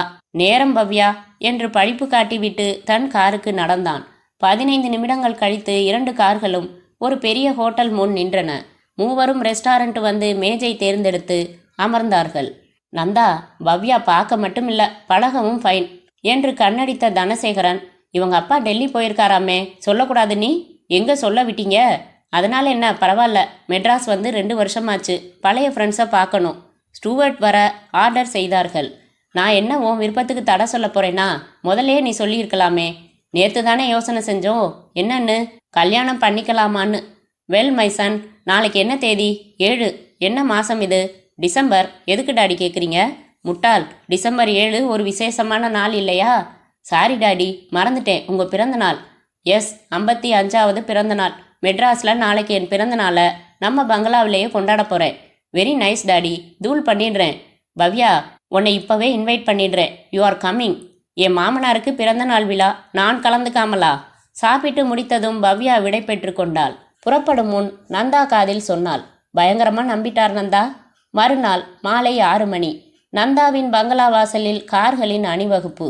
உள்ளே ஆர்ப்பாட்டமாய் அலங்காரம். ஹால் முழுக்க மேல்தட்டு மனிதர்கள். ஜிலுஜிலுவென மின்னும் உடையில் வந்திருந்தாள் பவ்யா. கேமரா கொத்தியது, வீடியோ சுருட்டியது. தனசேகரன் லிப்ஸ்டிக் போட்டிருந்தார். 4 அடுக்கு கேக்கில் செருகப்பட்டிருந்த 55 மெழுகுவர்த்திகளை அணைத்தார். கை தட்டினார்கள். ஹாப்பி பர்த்டே டு யூ பாடினார்கள். கேக் துண்டுகள் பேப்பர் தட்டுகளில் வைத்து விநியோகிக்கப்பட ஏற்பாடு செய்யப்பட்டிருந்த மேற்கத்திய இசை நிகழ்ச்சி ஆரம்பித்தது. பஃபே முறையில் நீளமான மேஜை அமைத்து உணவுப் பொருட்களும் தட்டுக்களும் வைக்கப்பட்டிருக்க, மேல்நாட்டு மது வகைகள் இன்னொரு புறம், தட்டுக்களில் அனைத்து பிராண்ட் சிகரெட்டுகளும். உல்லாசமாய் நிமிடங்கள் நகர்ந்து கொண்டிருக்க, ஒரு பாடலுக்கும் மறுபாடலுக்கும் நடுவில் ஏற்பட்ட இடைவெளியின் போது தனசேகரன் பாடகனிடமிருந்து மைக்கை வாங்கினார். Hello friends, your attention please. இந்த மகிழ்ச்சியான நேரத்தில் ஒரு மகிழ்ச்சியான அறிவிப்பு தரப்போகிறேன். என் மகன் நந்தாவுக்கு விரைவில் திருமணம் நடக்கப் போகிறது. நான் இப்போது என் மருமகளை உங்களுக்கு அறிமுகப்படுத்தப் போகிறேன். பவ்யா, வா இங்க. பகீர் என்றது பவ்யாவிற்கும் நந்தாவிற்கும், வந்திருந்த தியாகுவுக்கும். பவ்யா சங்கடமாக நந்தாவை பார்த்தாள். சும்மா வாம்மா என்று அதற்குள் தனசேகரனே வந்து அவள் கையை பற்றி மேடைக்கு அழைத்துச் சென்று நிறுத்த எல்லோரும் கை தட்டினார்கள். இது ஒரு காதல் திருமணம் என்று அவர் மேலும் சொல்ல, கூட்டம் மேலும் ஆர்ப்பரித்தது. கங்க்ராச்சுலேஷன்ஸ் என்று நந்தாவின் கையை பற்றி குலுக்கினார்கள். மீண்டும் பாடலும் உல்லாசமும் தொடர தனியாக ஒதுங்கினார்கள் மூவரும். சாரி பவ்யா, எங்கள் டாடி இப்படி திடீர்னு அறிவிப்பெல்லாம் செய்வார்னு நான் நினைக்கவே இல்லை. பரவாயில்ல விடு, நீ என்ன செய்வ? தியாகு, கோபமா? சேச்ச, திட்டம் சொன்னவனே நான் தானே. நமக்குள்ள முடிகிற நாடகம்னு நினச்சேன். இப்படி அறிவிப்பாருன்னு யாருக்கு தான் தெரியும். சரி விடு, பாதி பேர் ஃபுல் தண்ணியில் இருக்காங்க. நாளைக்கு சிங்கப்பூர் போயிட போகிறாரு உங்கள் அப்பா. நடுவில் உண்மையை உடைச்சு குழப்ப வேணாம். நாளைக்கு ரொம்ப நெருக்கி விசாரிச்சா சும்மா நாடகம் நடத்தினோம்னு உண்மையை சொல்லிடலாம். இயல்பா இருங்க 2 பேரும், மனசை போட்டு அலட்டிக்க வேணாம், ஒன்றும் ஆயிடல என்றான் தியாகு. அத்தியாயம் 10. அடுத்த 10வது வினாடியில் உறங்கி போகிற அவனுக்கு 2 மணி நேரமாக புரண்டு புரண்டு படுத்தும் உறக்கம் வரவில்லை. மனம் மிகவும் சோகத்தில் இருந்தாலும் மிகவும் மகிழ்ச்சியில் இருந்தாலும் உறக்கம் வராது. இப்போது அவன் மனம் நிச்சயமாக சோகத்தில் இல்லை. விழிகளுக்குள் அவள் வருகிறாள். காதுகளில் அவள் குரல் ஒலிக்கிறது. அவள் பக்கத்தில் உட்கார்ந்திருப்பது போன்ற உணர்வு. எழுந்து மேஜையின் ராயருக்குள் வைத்திருந்த அவள் தந்த பேனாவை கையில் எடுத்து பார்க்கிறான். இன்று முழுவதும் அர்த்தமில்லாமல் இப்படி 7 முறைகள் அந்த பேனாவை கையில் எடுத்து பார்த்து விட்டான். பேனா உணர்ச்சியற்ற ஒரு பொருள். ஆனால் இந்த பேனாவை பார்க்கிற போதே உள்ளே குதூகலம் திமிருகிறதே. அவள் கொடுத்த பேனா என்பதால் தானே. அவன் அந்த பேனாவிற்கு ஒரு முத்தம் கொடுக்கிறான். படுத்துக்கொள்கிறான். ஏன் இப்படி அசட்டுத்தனமாக நான் நடந்து கொள்கிறேன்? ஒரு ரசிகை பேனா கொடுத்தாள், அவ்வளவுதானே. இதற்கு என் உள்ளே ஏன் இத்தனை ரசாயன மாற்றங்கள், வினோதமான நடவடிக்கைகள்? நீங்க பெண்கள் கிட்ட பழகினதே இல்லைன்னு தெரியுது. அவளின் குரல். அதுதானோ காரணம்? ஒரு அழகான இளமையான பெண்ணிடம் பேசுவதில் இவ்வளவு ஆனந்தம் கிடைக்குமா? தப்பு. எல்லோரிடமும் இப்படி ஒரு அனுபவம் கிடைக்காது. என்னவோ இவளிடம். எனக்கு பரிசு கொடுத்த அவளுக்கு நான் பரிசு தர வேண்டாமா? ஏதாவது தரலாம். என்ன தரலாம்? நாளைக்கு என்ன படிக்கலாம் என்று வழக்கமாக யோசிக்கிறவன் மேலும் 1 மணி நேரம் வாங்க போகிற பரிசு பொருளை பற்றி, அதை எப்படி கொடுப்பது, கொடுக்கும்போது என்ன பேசுவது என்பது பற்றியுமே யோசித்து கொண்டிருக்கிறான். அத்தியாயம் 11. விழுப்புரத்தில் இருந்து காரில் வந்திருந்த தமிழ்செல்வனின் மாமா மாணிக்கவேல் தட்டில் 1 டஜன் ஆப்பிள் பழங்களை வைத்து ஆஸ்பத்திரி பில்லுக்கான தொகையையும் வைத்து டாக்டர் விவேகானந்தனிடம் கொடுத்தார். நெகிழ்ச்சியாக சொன்னார், தமிழ்செல்வனுக்கு நீங்க புது பிறப்பே கொடுத்திருக்கீங்க டாக்டர். தமிழ்செல்வன் அவர் அருகில் பவ்யமாக கை கட்டி நின்று கொண்டிருந்தான். என்ன தமிழ்செல்வன், மாமாவோட ஊருக்கு போறியா என்றார் டாக்டர். ஆமா டாக்டர், ஊருக்கு போனதும் லெட்டர் போடுறேன். வெரி குட், அவசியம் போடணும். மிஸ்டர் மாணிக்கவேல், உங்க மருமகனுக்கு மனநிலை பிரச்சனைகள் 90% சரியாயிடுச்சு. இன்னும் 10% நாளடைவில் சரியாகிடும். இந்த மாத்திரைகளை 6 மாசத்துக்கு கொடுங்க. மற்றபடி அவரை வீட்டிலேயே அடைச்சு வைக்காதீங்க. 4 பேரோட நல்லா பழகணும். அவரை ஒரு நோயாளியா நடத்தவே நடத்தாதீங்க. 6 மாசம் கழிச்சு என்கிட்ட அழைச்சிட்டு வாங்க. சரி டாக்டர், அப்ப நாங்க புறப்படுறோம். தமிழ்செல்வன் டாக்டரிடம் நர்சுகளிடம் சொல்லிவிட்டு அவனுடைய பெட்டியை எடுத்துக்கொண்டு புறப்பட்டான். டிரைவர் கார் ஓட்ட பின் சீட்டில் மாமாவும் தமிழ்செல்வனும் உட்கார்ந்து கொண்டார்கள். ஒரு ஹோட்டலுக்கு போய் சாப்பிடலாமா தமிழ்? சரி மாமா. அத்தை நல்லா இருக்காங்களா? நல்லா இருக்காங்கப்பா. இந்த வருஷம் வயல்ல என்ன போட்டீங்க மாமா? கரும்பு போட்டிருக்கேன்ப்பா. என்னால உங்களுக்கு எக்கச்சக்கமான தொந்தரவு. சே, என்ன தொந்தரவு? எவ்வளவு செலவு? அட என்னையா நீ? ஏன் மருமகனுக்கு செய்யாம யாருக்கு செய்ய போறேன்? நீ இவ்வளவு தூரம் குணமாகி பழைய நிலைக்கு வருவன்னு நம்பிக்கையே இல்லாம இருந்தோம். எவ்வளவு ஜோரா பேசுற? மேலும் பல விஷயங்கள் அவன் பேச பேச டாக்டர் குறிப்பிட்ட 10% கூட காணாமல் போய்விட்டதாகவே கருதினார் மாமா. இருவரும் ஹோட்டலில் சாப்பிட்டதும், மாமா, 1 வருஷத்துக்கு மேல ஆஸ்பத்திரியிலே இருந்துட்டேன். இங்க மெட்ராஸ்ல என் பழைய ஃப்ரெண்ட்ஸ் எல்லாரையும் பார்த்து பேசிட்டு 2 நாள் கழிச்சு ஊருக்கு வரேனே. மாமா கொஞ்சம் தயங்கினார். அவனை கலகலப்பான 4 பேரிடம் பழக விடுங்கள் என்று டாக்டர் சொன்னது நினைவுக்கு வரவே, சரிப்பா, எங்க தங்குற? ஏதாச்சும் ஒரு ஃப்ரெண்டு வீட்டில் தங்கிக்கிறேன். கார் வேணுமா? நான் வேணா பஸ்ஸில் போயிடுறேனே. வேணாம் மாமா, நான் 2 நாள் கழிச்சு பஸ்ஸில் வரேன். நீங்கள் காரை எடுத்துக்கங்க. செலவுக்கு கொஞ்சம் பணம் வேணுமாம்மா. உனக்கு இல்லாமையா? மாமா கைப்பையின் ஜிப் இழுத்து 2000 எடுத்து தந்தார். தமிழ்செல்வனை அவன் குறிப்பிட்ட சாலையில் இறக்கி விட்டுவிட்டு 2 நாளில் வந்துருப்பா என்று விட்டு புறப்பட்டு போனதும் தன் பெட்டியோடு நடந்த தமிழ்செல்வன் அந்த மீடியமான ஹோட்டலில் அறை எடுத்துக்கொண்டான். தன் பெட்டியை திறந்தான். தனது நோட்டு புத்தகத்தை புரட்டி அதில் எழுதி வைத்திருந்த ஃபோன் நம்பரை ஃபோன் எடுத்து தொடர்பு கொண்டான். ரிங் போய்க் கொண்டிருந்தது. காத்திருந்தான். 8வது ரிங்கில் எடுக்கப்பட்டது. Hello, Bhavya here. அவன் விழிகள் விரிந்தன, சிவந்தன. பதில் எதுவும் பேசவில்லை. ஹலோ, பவ்யா பேசுகிறேன். நீங்கள் யாரு? ஹலோ ஹலோ, உங்களுக்கு என்ன நம்பர் வேணும்? படக்கென்று வைத்து விட்டான் தமிழ்செல்வன். இருக்கிறாள், உயிரோடு தான் இருக்கிறாள். இதே ஊரில்தான் இருக்கிறாள். அதே வீட்டில்தான் இருக்கிறாள். தமிழ்செல்வன் அறையை பூட்டிக்கொண்டு சாலையில் நடந்து பிளாஸ்டிக் சாமான்கள் விற்கும் கடைக்கு வந்தான். என்ன வேணும் சார்? திக்கா நைலான் கயிறு வேணும் என்றான் தமிழ்செல்வன். அத்தியாயம் 12. கல்லூரியின் அந்த மரத்தடியில் அவளுக்காக காத்திருக்கிறான். அவள் தன் லஞ்ச் பாக்ஸுடன் வருகிறாள். இருவரும் பகிர்ந்து சாப்பிட்டு கொண்டே பேசுகிறார்கள். இலக்கியம், கவிதை என்று பேசுகிறார்கள். நான் ஒரு சின்ன பரிசு கொடுத்தா வாங்கிக்குவீங்களா என்கிறான். அவள் முகம் பூரிக்க, எனக்கா? நீங்க தரீங்களா? பூஜை அறையில வச்சு பூஜிப்பேன் சார், கொடுங்க. இந்தாங்க என்று வெள்ளியில் செய்த குங்குமச்சிமிழை நீட்டுகிறான். அவள் கண்கள் பணிக்க பெற்றுக்கொள்கிறாள். என் ரசிகைக்கு ஏதோ என்னாலான எளிய பரிசு என்கிறான். உடன் அவள் முகம் சுருங்குகிறது. சடார் என்று எழுகிறாள். அந்த குங்குமச்சிமிழை அவனிடமே தந்துவிட்டு வேகமாக நடந்து போய்விடுகிறாள். அப்படி என்ன தப்பாக சொல்லிவிட்டோம் என்று புரியாமல் இவன் கலங்கி போய் அப்படியே நெடுநேரம் அமர்ந்திருக்கிறான். அத்தியாயம் 13. மாலை மணி 6. பட்சி கூடு திரும்பும் நேரம். பட்சி பார்க்க இளைஞர்கள் கிளம்பும் நேரம். பிலிம் இன்ஸ்டிடியூட்டின் ஆடிட்டோரியம் நிரம்பி இருந்தது. கலர் பிளாஸ்டிக் தோரணங்கள் கட்டப்பட்டிருந்தன. ஸ்பீக்கர்களில் நாதஸ்வரம் கம்பீரமாய் ஒலித்து கொண்டிருந்தது. வாசலில் இயக்குனர் சிகரமே வருக வருக என்று பேனர் கட்டப்பட்டிருந்தது. உள்ளே 2ஆம் வரிசையில் பவ்யாவும் நந்தாவும் அருகருகே அமர்ந்திருந்தார்கள். விழா கமிட்டி மாணவர்கள் மேடையில் பரபரப்பாக பேட்ச் குத்தி கொண்டு அலைந்து கொண்டிருந்தார்கள். மேடையில் 16 mm திரை கட்டப்பட்டு கீழே ப்ரொஜெக்டர் தயாராய் இருந்தது. வாசலில் சந்தனம், கல்கண்டு, ரோஜா மாலையுடன் வரவேற்பு குழு காத்திருக்க, Thiyagu is missing this function. எப்படி இருக்கான் ஜோரம் என்றான் நந்தா. கொஞ்சம் தேவலன்னு தான் சொல்லிச்சு, வந்துடுறேன்னுச்சு. நான் தான் நல்லா ரெஸ்ட் எடுத்துக்க சொன்னேன் என்றாள் பவ்யா. டாடி சிங்கப்பூர்ல இறங்கினதுமே ஃபோன் பண்ணாரு, உன்னை விசாரிச்சாரு. பவ்யா என்று தூரத்தில் இருந்து யாரோ அழைத்தார்கள். என்ன என்றால் இங்கிருந்தே. உனக்கு ஃபோன்.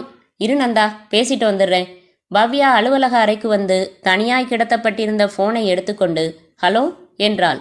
டாடி பேசுகிறேன் பவ்யா, காணமே, நேரமாச்சேன்னு தான் கூப்பிட்டேன். இன்னைக்கு இங்கே ஒரு ஃபங்க்ஷன் டாடி, சொல்ல மறந்துட்டேன். நாங்கள் எடுத்த 4 அரை மணி நேர படங்கள் ப்ரொஜெக்ஷன் பண்ணுறோம். விழாவுக்கு டைரக்டர் கேபி வராரு. பார்த்துட்டு விமர்சனம் செய்ய போகிறாரு. நான் வரதுக்கு 10 மணிக்கு மேலே ஆயிடும். சாப்பாட்டுக்கு எனக்காக வெயிட் பண்ண வேணாம் டாடி. உன் கார் ரிப்பேர் ஆகி வந்துடுச்சு, அனுப்பி வைக்கட்டுமா? இல்லை வேணாம், நந்தா என்ன ட்ராப் பண்ணிடுவான். சரி, நான் திண்டிவனம் வரைக்கும் போகிறேன் பவ்யா. உன் மாமா அத்தைய கல்யாணத்துக்கு நேரில் கூப்பிட்றது தான் மரியாதை. தங்கிட்டு காலையில் புறப்பட்டு வந்துடுறேன். Okay daddy. நேரத்தோட வந்து படுமா. சரி டாடி. போனை வைத்துவிட்டு நடந்தவள் நின்றாள். யோசித்தாள். அனுமதி பெற்று தியாகுவுக்கு ஃபோன் செய்தாள். லேசான குறும்பு உந்த, தியாகு எப்படி இருக்கு இப்போ? ஜுரம் இல்லை, லேசா களைப்பு தான். எங்கேருந்து பேசுகிற? இன்ஸ்டிடியூட் போகல? அங்கேருந்து தான் ஃபோன் பண்ணுறேன். ஒரு சின்ன விஷயம் சொல்லலாம்னு ஃபோன் செஞ்சேன். என்ன? டேடி திண்டிவனம் போகிறாரு, நாளைக்கு தான் வராரு. வாவ், அப்போ ராத்திரி தனியாக இருக்க நீ. சின்ன தகவலா இது? சிருங்கார தகவல். வரேன், கண்டிப்பாக வரேன். கொஞ்ச நேரம் கொஞ்சலாம். வரம்பு மீறாம தியாகு. அதை அந்த சந்தர்ப்பத்தில் முடிவு செய்யலாம். சொல்லு, ஃபங்க்ஷன் முடிச்சு எத்தனை மணிக்கு திரும்புவ? எப்படியும் 10க்குள்ளே வர பார்க்குறேன். உனக்கு முன்னாடி உன் வீட்டில் நான் இருப்பேன். வாசல்ல வாட்ச்மேன் தவிர வேற யாரும் இல்லையே வீட்டில். அந்த டயத்துக்கு இருக்க மாட்டாங்க. அப்புறம் என்ன, விடு, மஜாதான். பவுடர் எடுத்துகிட்டு வரவா? சே, வேணாம் தியாகு, அதெல்லாம் வீட்டில் வேணாம். பவ்யா ஃபோனை வைத்துவிட்டு மீண்டும் ஆடிட்டோரியம் வந்து நந்தாவின் அருகில் அமர்ந்து அப்பாவிடம் பேசின விவரங்களை மட்டும் சொன்னாள். வாசலில் சிறப்பு விருந்தாளியின் கார் வந்து நின்றது. சில நிமிடங்களில் விழா துவங்கியது. 2வது நாளாக பவ்யாவை விடாமல் தொடர்ந்ததன் பலனை இப்போது அடைந்ததாக எண்ணி மகிழ்ந்தான் தமிழ்செல்வன். விழாவில் அமர்ந்திருந்த பவ்யா போன் என்று அழைக்கப்பட்டதும் அவளை தொடர்ந்து அலுவலகத்தின் வெளியில் வேறு காரியமாக நிற்பவன் போல நின்று அவளின் டெலிஃபோன் பேச்சுக்களை கேட்டவன் தீர்மானித்தான். இதுதான் சந்தர்ப்பம், நல்ல சந்தர்ப்பம், தனிமையான சந்தர்ப்பம். தமிழ்செல்வன் மணி பார்த்தான். 7:10. இன்ஸ்டிடியூட்டின் ஆடிட்டோரியத்தில் ஒரு மாணவன் எடுத்த திரைப்படம் ஓடிக்கொண்டிருக்க அனைவரும் பார்த்து கொண்டிருக்க இவன் விலகினான். சாலைக்கு வந்தான். ஒரு ஆட்டோ அமர்த்தி கொண்டான். தான் தங்கியிருந்த ஹோட்டலுக்கு வந்தான். ஒரு சின்ன துணிப்பைக்குள் கிளவ் செட்டையும் நைலான் கயிற்றின் சுருளையும் எடுத்து போட்டுக்கொண்டு புறப்பட்டான். வேறொரு ஆட்டோ பிடித்தான். பவ்யாவின் பங்களா இருக்கும் தெருவின் முனையில் இறங்கி கொண்டான். சரிந்த கண்ணாடியை மூக்குக்கு மேல் ஏற்றிவிட்டு கொண்டான். நிதானமாக நடந்தான். பவ்யாவின் பங்களாவுக்கு வடக்கு புறமும் கிழக்கு புறமும் காலி மனை. தொட்டு குழந்தைக்கு பொட்டு வைக்கலாம் போல இருட்டு. பங்களாவின் போர்ட்டிகோவில் விளக்கெரிந்தது. உள்ளே சில விளக்குகள் எரிந்தன. ஈஸ்வரன் தனது அம்பாசிடரில் ஏறிக்கொண்டார். அருகில் கைகட்டி நின்ற வாட்ச்மேனை அருகில் அழைத்தார். கேட் கிட்ட இருந்தா உள்ள ஃபோன் அடிக்கிற சத்தம் கேட்காது. இப்படி போர்ட்டிகோல சேர் போட்டுக்கிட்டு உட்காந்துரு. 10 மணிக்கெல்லாம் பாப்பா வந்துடும். அதுக்குள்ள யாராச்சும் ஃபோன் செஞ்சா என்ன ஏதுன்னு விபரம் கேட்டு குறிச்சு வை. சரிங்க சார். கார் புறப்பட்டு வெளியே சென்றதும் வாட்ச்மேன் நஞ்சப்பன் கேட்டை மூடிக்கொண்டு போர்ட்டிகோவில் பிரம்பு நாற்காலி எடுத்து போட்டு கொண்டான். பல் இடுக்கில் ரொம்ப நேரமாக தொந்தரவு கொடுத்து கொண்டிருந்த பாக்கு துணுக்கை அகற்றும் முயற்சியில் தீவிரமாக இறங்கினான். பவ்யாவின் அப்பா காரில் தன்னை கடந்து சென்றதும் தமிழ்செல்வன் பங்களாவின் கிழக்கு பகுதிக்கு வந்தான். காம்பவுண்ட் சுவரை மிகச் சுலபமாக தாண்டி குதித்தான். ஏற்கனவே பொறுக்கி வைத்திருந்த பெரிய கருங்கல்லை கையில் எடுத்துக்கொண்டான். தமிழ்செல்வன் நின்ற இடத்தில் இருந்து தூரத்தில் போர்ட்டிகோவில் அமர்ந்திருக்கும் வாட்ச்மேனை பார்க்க முடிந்தது. நாய் ஏதாவது இருக்கிறதா என்று பார்த்தான். இல்லை. போர்ட்டிகோவுக்கு சற்று தள்ளி ஒரு டொயோட்டோ நின்றது. சில வினாடிகள் தமிழ்செல்வன் பலம் திரட்டி அந்த கல்லை பங்களாவின் அகலம் கடந்து மறுபுறம் எதிர் திசையில் போய் விடுமாறு உயரமாக வீசினான். சில வினாடிகள் இடைவெளியில் அந்த கல் அந்த பக்கம் தொம் என்று விழுந்த சத்தத்தை இவனாலேயே கேட்க முடிந்தது. வாட்ச்மேன் கேட்டுவிட்டு பல்குத்தும் காரியத்தை புறக்கணித்து நீல கைத்தடியுடன் சத்தம் வந்த திசையில் ஓடினான். வாட்ச்மேன் ஓடியதும் தமிழ்செல்வன் போர்ட்டிகோவிற்கு ஓடி வந்து பங்களாவின் வாசல் கதவை தள்ளி உள்ளே புகுந்து விட்டான். அத்தியாயம் 14. மறுநாள் அவனுக்கு கடிதம் வருகிறது தபாலில். அவள்தான் எழுதியிருக்கிறாள். முதலில் என்னை மன்னித்து விடுங்கள். நேற்று எனது வினோத நடவடிக்கையைக் கண்டு நீங்கள் நிச்சயம் வருத்தப்பட்டிருப்பீர்கள். உங்களை வருத்தமடைய செய்து விட்டதற்கு மீண்டும் மன்னிப்பு கோருகிறேன். நான் உங்களை அலட்சியப்படுத்தி விட்டதாக நினைக்காதீர்கள், தயவு செய்து. அது என்னால் முடியவே முடியாது. நேற்று நான் ஏன் அப்படி கோபமாக எழுந்து போனேன்? என் அழுகையை அடக்கத்தான்.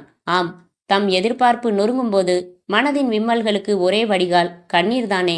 நட்சத்திரம் அழகாயிருக்கிறது என்பதை ரசிப்பதோடு நிறுத்தி கொள்ளாமல் அதை கிள்ளி கையில் எடுத்து பார்க்க ஆசைப்பட்ட அசடு நான். தென்றல் வீசுகிறது. செடியின் மலர்கள் அசைகின்றன. அதில் ஒரு மலர் மட்டும் இந்த தென்றல் என்னை மட்டும்தான் சீண்டுகிறது என்று நினைத்து கொள்வது எவ்வளவு பெரிய பைத்தியக்காரத்தனம். ஏதேதோ எழுதிவிட்டேன். மனதில் உள்ளதை கொட்டிவிட்டேன். உங்களுக்கு புரியாமல் போனால் அது என் துரதிர்ஷ்டம். கடிதத்தை 4 முறை படிக்கிறான். அவனுக்கு புரிவது போல இருக்கிறது. அதே சமயம் முழுக்க புரியவும் இல்லை. விளக்கம் கேட்டு அவளுக்கு முதல் முறையாக கடிதம் எழுத தீர்மானிக்கிறான். நாளைக்கு டேர்ம் எக்ஸாம், படிக்காம என்ன எழுதிக்கிட்டு இருக்க என்று வினவும் நண்பனிடம், எனக்கு தெரியும், உன் வேலையை பாரு என்கிறான் கோபமாய். சிந்தித்து சிந்தித்து எழுதுகிறான். கசக்குகிறான். வேறு எழுதுகிறான். அத்தியாயம் 15. இன்ஸ்டிடியூட்டில் விழா முடிய 10:15 ஆகிவிட்டது. அதன் பிறகு நந்தாவின் காரில் புறப்பட்டாள் பவ்யா. கொஞ்சம் வேகமாத்தான் காரை ஓட்டேன் என்றாள். வாட்சை பார்த்து கொண்டாள். என்ன பவ்யா, நெர்வஸா இருக்க? ஒண்ணுமில்ல, டாடி திண்டிவனம் போயிட்டாரு, நாளைக்கு தான் வருவாரு. நேரத்தோட வீட்டுக்கு வந்துருனாரு, அதான். அடா அடா அடா, எவ்வளவு சின்சியரான பொண்ணு. கேட்கணும் கேட்கணும்னு நினைச்சு மறந்து போயிடுது. உங்க மேரேஜுக்கு என்ன ப்ரெசன்ட் நான் செய்யணும்? உன் இஷ்டம். அது தெரியாதா எனக்கு? உங்க 2 பேர்கிட்டே இல்லாத ஒரு பொருளா ப்ரெசன்ட் செய்யலாம்னு பாக்குறேன். நீ ஸ்கூட்டர் ஓட்டுவதானே? How about it? தியாகு கிட்டையும் 2 வீலர் எதுவும் இல்ல, என்ன சொல்ற? தியாகுவையும் கேட்டுக்கோ நந்தா. பவ்யாவின் பங்களாவை நெருங்கியது கார். வாட்ச்மேன் கேட்டை திறக்க, நான் இங்கே இறங்கிக்கிறேன் நந்தா, நிறுத்திடு என்றாள். நந்தா உள்ளே எட்டி பார்த்து, தியாகுவோட ஃபியட் நிக்கிற மாதிரி இருக்கு என்றான். ஆமாங்க சார், வந்து 1/2 மணி ஆச்சு என்றான் வாட்ச்மேன். அதான் சீக்கிரம் போ சீக்கிரம் போன்னு இவ்வளவு துடிச்சியா? ஒரு நிமிஷம், அவன் உடம்பு எப்படி இருக்குன்னு கேட்டுட்டு நான் நழுவிடுறேன். உங்களுக்கு தொந்தரவா இருக்க மாட்டேன். நந்தா தன் காரை உள்ளே செலுத்தி ஃபியட் அருகில் நிறுத்தினான். இருவரும் உள்ளே வந்தார்கள். மாடியில் பவ்யாவின் அறையில் இருந்து ஜாக்சன் இசை வந்து கொண்டிருக்க மேலே வந்து கதவை தள்ளி உள்ளே வந்தார்கள். தியாகு வீடியோவில் டான்ஸ் பார்த்து கொண்டிருந்தவன் திரும்பி, நந்தாவுமா என்றான் வலிசலாய். ராஸ்கல், விழாவுக்கு வர்றதுன்னா ஜுரம், இங்கே அம்மா தனியாக இருக்காங்கன்னதும் ஓடி வந்துட்டியாக்கும் என்று சிகரெட் உதட்டில் பொருத்தி லைட்டரில் கிளிக் செய்தான் நந்தா. லேட்டஸ்ட் கேசட்டா? உங்களுக்கு இப்போ கேசட் எதுக்கு என்று டெக்கில் இருந்து கேசட்டை எடுத்துக்கொண்டான். பவ்யா கைப்பையை ட்ரெஸ்ஸிங் மேஜை மேல் விசிறிவிட்டு சோம்பல் முறித்தாள். நந்தா தியாகுவின் காதில், கண்ணா ஜாக்கிரதையாவே இருப்பா என்று விட்டு, வரேன் பவ்யா, இதான் இன்விடேஷனா? டிசைன் நல்லா இருக்கு என்று மேஜை மேல் அடுக்காக இருந்த கல்யாண இன்விடேஷன்களை கையில் எடுத்து பார்த்தான். 4-5 எழுதப்பட்டிருக்கும் விலாசங்களை படித்தான். ஊர்மிளா, ரமணி, சத்யா. சரி சரி, நீங்க 2 பேரும் கழுத்தை பிடிச்சு தள்ளுறதுக்கு முன்னாடி போயிடுறேன். நந்தா அறையின் கதவை சாத்திவிட்டு படிகளில் வேகமாக இறங்கினான். கடைசி 2 படிகள் இருக்கும்போது வேகத்தில் பாதம் சற்று பிசகிவிட தடுமாறி முன்புறம் விழுந்த நந்தா அழகுக்கு வைக்கப்பட்டிருந்த பித்தளை பூக்கிண்ணத்தில் மோதிக்கொண்டான். அதன் கூரான விளிம்பு நெற்றியோரத்தில் லேசாய் கிழித்துவிட தயங்கி பிறகு ரத்தம் வந்தது. கர்ச்சிப்பை எடுத்து அழுத்தி கொண்ட நந்தா இந்த சின்ன காயத்திற்காக அவர்களை தொந்தரவு செய்ய வேண்டாம் என்று தன் காருக்கு நடந்தான். வீட்டுக்கருகில் ஒரு இரவு நேர ஆஸ்பத்திரி இருக்கிறது, அங்கே கட்டு போட்டு கொள்ளலாம். காரை ஸ்டார்ட் செய்து புறப்பட்டு போனான். இங்கே தியாகு நாற்காலியிலிருந்து எழுந்து கட்டிலில் அமர்ந்து, வா லவ் என்றான் கிறக்கத்துடன். கை நீட்டி ஏசியின் ஸ்விட்சை போட்டான். டாக்டர் ரெஸ்ட்ல இருக்க சொன்னாரில்ல என்று கேட்டபடியே பாத்ரூமை நோக்கி நடந்த பவ்யா, 2 மினிட்ஸ் ப்ளீஸ், வந்துடுறேன் என்று கதவை சாத்தி கொண்டாள். அறையின் கட்டிலின் அடியில் 1.5 மணி நேரமாய் படுத்துக்கொண்டு காத்திருந்த தமிழ்செல்வனின் கிளவுஸ் அணிந்த கைகளில் நைலான் கயிறு இருந்தது. தமிழ்செல்வன் மெதுவாக கட்டிலை விட்டு தியாகு அமர்ந்திருந்த பகுதிக்கு எதிர்பகுதியில் வெளியே வந்தான். 2 நிமிடங்களில் பாத்ரூமின் கதவை திறந்து கொண்டு வெளியே வந்த பவ்யா, இன்னும் ஒரே நிமிஷம், ட்ரெஸ் சேஞ்ச் பண்ணிடுறேன். நமக்கு கல்யாண ப்ரெசண்டா ஸ்கூட்டர் வாங்கி தரவான்னு நந்தா கேட்டான், உன்னை கேட்டுக்க சொல்லிட்டேன். என்ன பதிலே காணோம், தூங்கிட்டியா? பவ்யா கட்டிலில் குப்புறப்படுத்தியிருந்த தியாகுவை நெருங்கி அவன் தோளை தட்டி, தியாகு என்ன ஆச்சு? ஒண்ணுமில்ல, நிரந்தரமா தூங்கியாச்சு என்றான் தமிழ்செல்வன் பீரோவுக்கு பின்னால் இருந்து வெளிப்பட்டு. கையில் நைலான் கயிறு. பவ்யாவிற்கு பக் என்றது. என்ன பவ்யா, நினைவிற்கா என்ன? எங்கே வந்த? உன்னை மட்டும்தான் கொலை செய்யலாம்னு வந்தேன். இடைஞ்சலா இந்த ஆளும் வந்துட்டான். அப்புறம் பார்த்தா இன்னைக்கு தான் நீ கட்டிக்க போறன்னு தெரிஞ்சுது.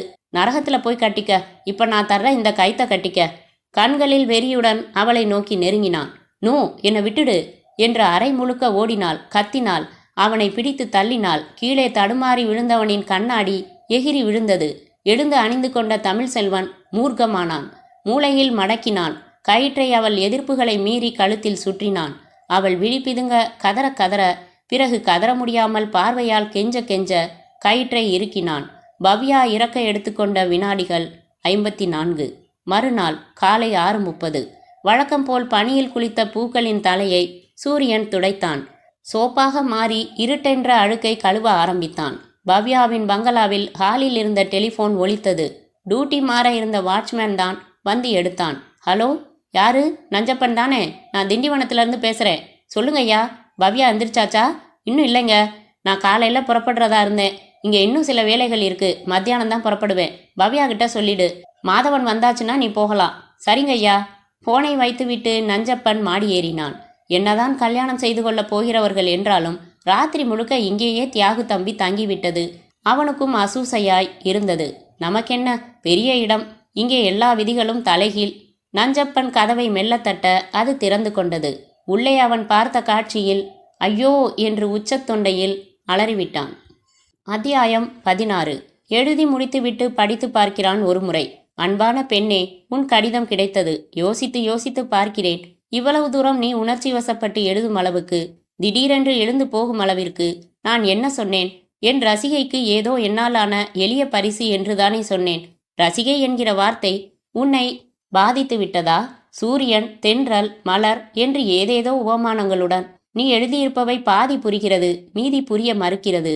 நான் ஒன்று புரிந்து கொண்டு நீ வேறு அர்த்தத்தில் எழுதியிருந்தால் என்ன செய்வது? நாளைக்கு நாம் சந்திப்போம். அவசியம் உன் மனதை திறந்து பேசு. அந்த குங்குமச்சிமிழை கொண்டு வருவேன். மறுக்காமல் பெற்றுக்கொள்ள வேண்டும். உரையில் போட்டு கல்லூரி முகவரி எழுதி மறுநாள் முதல் வேளையாய் தபாலில் சேர்க்கிறான். சந்திக்கப் போகிற மறுநாள் மாலைக்காக காத்திருக்கிறான். அத்தியாயம் 17. இன்ஸ்பெக்டர் மனோகர் 50 வயதை நெருங்கிக் கொண்டிருந்தார். தலை கருமையாயிருக்க, புருவங்களிலும் மீசையிலும் மட்டும் நரை. கருப்பு வார் போட்ட வாட்ச் கட்டியிருந்தார். பாக்கெட்டில் கூலிங் கிளாஸின் ஒரு காது மட்டும் வெளியே தொங்கியது. சப் இன்ஸ்பெக்டர் தயாளன் ட்ரைனிங் முடித்தவுடன் போஸ்டிங் ஆகி இன்னும் 2 மாதங்கள் கூட நிறையவில்லை. தயாளன் தாடை மத்தியில் லேசாய் ஒரு பள்ளம். மனோகரை விட உயரம், மனோகரை விட ஒல்லி. கழுத்தில் மெல்லிய தங்கச்சங்கிலி அணிந்திருந்தார். இன்னும் திருமணமாகவில்லை. இன்னும் முகத்தில் போலீசுக்கு உரிய பிரத்யேக முரட்டுத்தனம் வந்து சேரவில்லை. மனோகரனும் தயாளனும் மற்றும் 3 கான்ஸ்டபிள்களும் பவ்யாவின் பங்களாவுக்கு வந்து சேர்ந்தார்கள். யார் ஃபோன் செஞ்சது? நான் தானுங்க என்றான் நஞ்சப்பன். எங்க? மாடியிலங்க. படிகள் ஏறினார்கள். கதவை தள்ளி திறந்தார்கள். கட்டிலின் மேல் தியாகுவின் பிணம். அறையின் ஒரு மூலையில் பவ்யாவின் பிணம். அறை முழுக்க அவர்களின் திருமண பத்திரிகைகள் கிழித்து போடப்பட்டிருந்தன. பெரிய பெரிய துண்டுகளாய். ஒரு பத்திரிகை கிழியாமல் கிடந்தது. மனோகர் அந்த பத்திரிகையை கையில் எடுத்து பார்த்தார். மணி கட்டிலை அடைந்து தியாகுவின் கையை தூக்கி பார்த்து விட்டு போட்டார். பவ்யா அருகில் நைலான் கயிறு சுருண்டு கிடந்தது. 2 பேர் கழுத்துலையும் கயிறு இம்ப்ரெஷன் இருக்கு. நாக்கு தள்ளி இருக்கு. 2 பேரையுமே கயிறு போட்டு தான் கொண்டிருக்கான். அரை மணி நேரம் அந்த அறைக்குள் இருந்தார்கள். பிறகு கீழே இறங்கி வந்தார்கள். நாய்க்கும் ஃபாரன்சிக் டிபார்ட்மெண்ட் ஆட்களுக்கும் ஃபோன் செய்தார்கள். திண்டிவனத்திற்கு வாட்ச்மேனே ஃபோன் செய்து விட்டதாகவும் முதலாளி வந்து கொண்டிருப்பதாகவும் சொல்லப்பட்டார்கள். நஞ்சப்பனும் மற்ற வேலைக்காரர்களும் வரிசையாக நிறுத்தப்பட்டார்கள். கேள்விகள் கேள்விகள். நேற்று சம்பவம் நிகழ்ந்த ராத்திரியில் நஞ்சப்பன் மட்டுமே இருந்ததால் அவனிடம் மட்டும் ஏராள கேள்விகள். உங்கள் முதலாளிக்கு எத்தனை பொண்ணு? ஒரே பொண்ணு தான். அந்த பொண்ணோட செத்து போயிருக்கிறது யாரு? தியாகு தம்பி சார். அம்மாவை கல்யாணம் பண்ணிக்க போறவரு. கல்யாணத்துக்கு இன்னும் 8 நாள் தான் இருக்கு. இந்த கல்யாணத்தில் யாருக்காச்சும் இஷ்டம் இல்லையா? தெரியலைங்க ஐயா. அவங்க 2 பேருக்கும் ரொம்ப இஷ்டம்தாங்க. நேற்று தியாகு எத்தனை மணிக்கு இங்கே வந்தாரு? 9:30 இருக்கும். பவ்யாம்மா இன்ஸ்டிடியூட் விழான்னு போயிருக்காங்கன்னு சொன்னேன். தெரியும், வர்றப்ப வரட்டும்னு உள்ளே போய் அம்மா ரூமில் இருந்தார். என்ன இன்ஸ்டிடியூட்? பேர் தெரியலைங்க. Cinema institute. அங்கே சினிமா எப்படி எடுக்கிறதுன்னு பாடம் படிக்கிறாங்க அம்மா. தியாகு தம்பி கூட கிளாஸ்மேட்டுங்க. அப்போ தான் லவ் ஆகி போனது. ஓ, இது லவ் மேரேஜா? சரி, நேற்று பவ்யா எத்தனை மணிக்கு திரும்பினாங்க? 10:30 மணிக்கு நந்தா தம்பி கொண்டாந்து விட்டாங்க. நந்தாவா? அது யாரு? அவரும் அங்கே படிக்கிறாங்க. இவங்க 2 பேருக்கும் திக் ஃப்ரெண்டுங்க. எங்கே போனாலும் சேர்ந்து தான் போவாங்க வருவாங்க. சரி, நந்தா வந்து விட்டுட்டு வாசலோட போயிட்டாரா இல்லை உள்ளே வந்துட்டு போனாரா? தியாகு தம்பி காரை பார்த்துட்டு தியாகுவுக்கு உடம்பு எப்படி இருக்குன்னு கேட்டுட்டு நான் போயிடுறேன், உங்களுக்கு தொந்தரவாக இருக்க மாட்டேன்னு சொல்லிட்டு உள்ளே போனாருங்க. கொஞ்ச நேரத்தில் திரும்பி கார் எடுத்துக்கிட்டு போயிட்டாருங்க. எவ்வளவு நேரம் அவர் வீட்டுக்குள்ளே இருந்திருப்பாரு?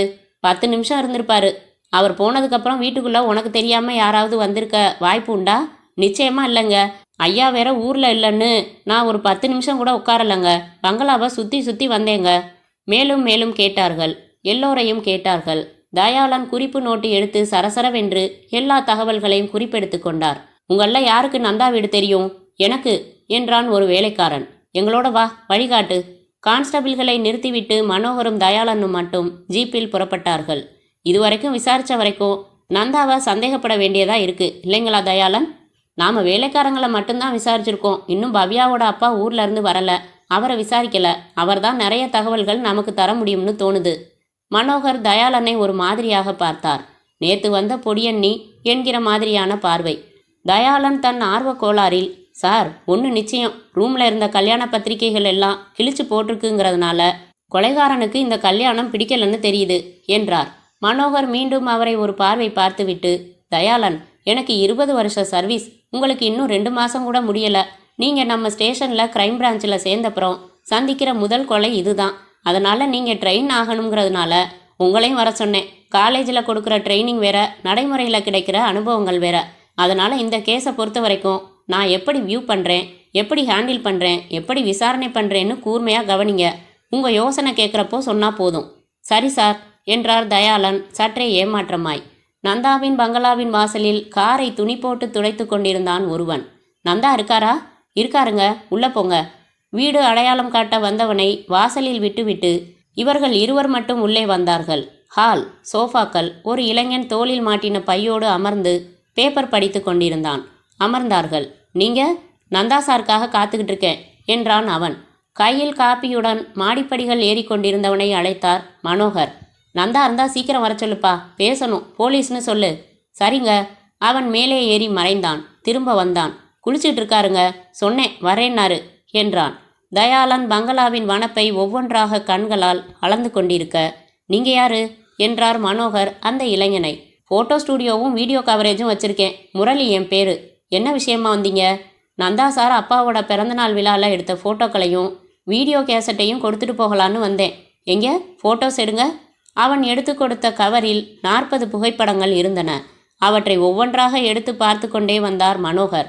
சார் இதோ பாருங்க பவ்யா என்றார் தயாளன். நான் தான் பார்க்குறேனே, தியாகு கூட இருக்காரு. அடுத்தடுத்த புகைப்படங்கள் புரட்டின மனோகர்.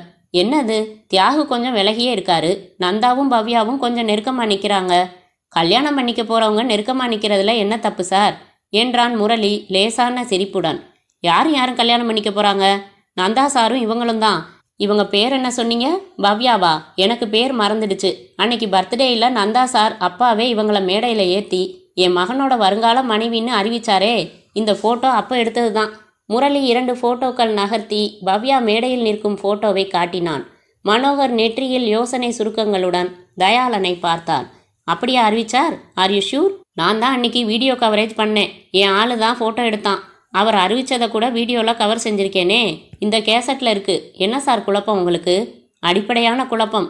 படிகளில் இறங்கி வந்த நந்தா நெற்றியில் சின்ன கட்டு போட்டிருந்தான். போலீஸ் உடைகளை பார்த்து லேசாக குழப்பமுற்று பொதுவாக வாங்க சார் என்று விட்டு அமர்ந்தான். என்ன விஷயம்?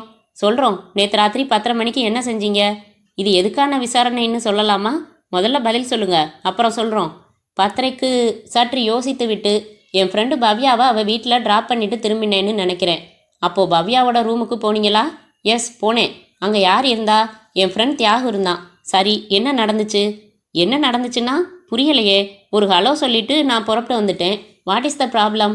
What is the problem in your head? அதை சொல்லுங்க. பவ்யா வீட்டில் படியில் வேகமாக இறங்கினேன், தடுமாறிட்டேன். பித்தளை தொட்டி விளிம்பி கீறிடுச்சு. பவ்யா உங்கள் ஃப்ரெண்டா? யா. உங்கள் அப்பா அவங்கள உங்கள் மனைவியாக்க போகிறதா அறிவிச்சாங்களாமே.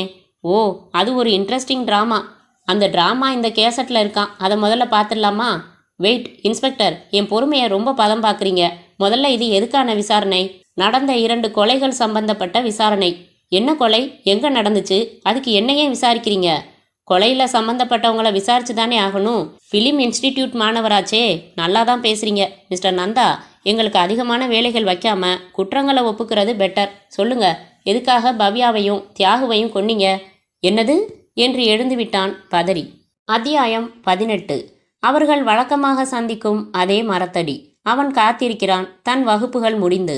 அவள் வருகிறாள் தலை நிறைய பூ வைத்து. தன் பாதம் பார்த்து நடந்து வருகிறாள். இவனை ஒருமுறை நிமிர்ந்து பார்க்கிறாள். மீண்டும் குனிந்து கொள்கிறாள்.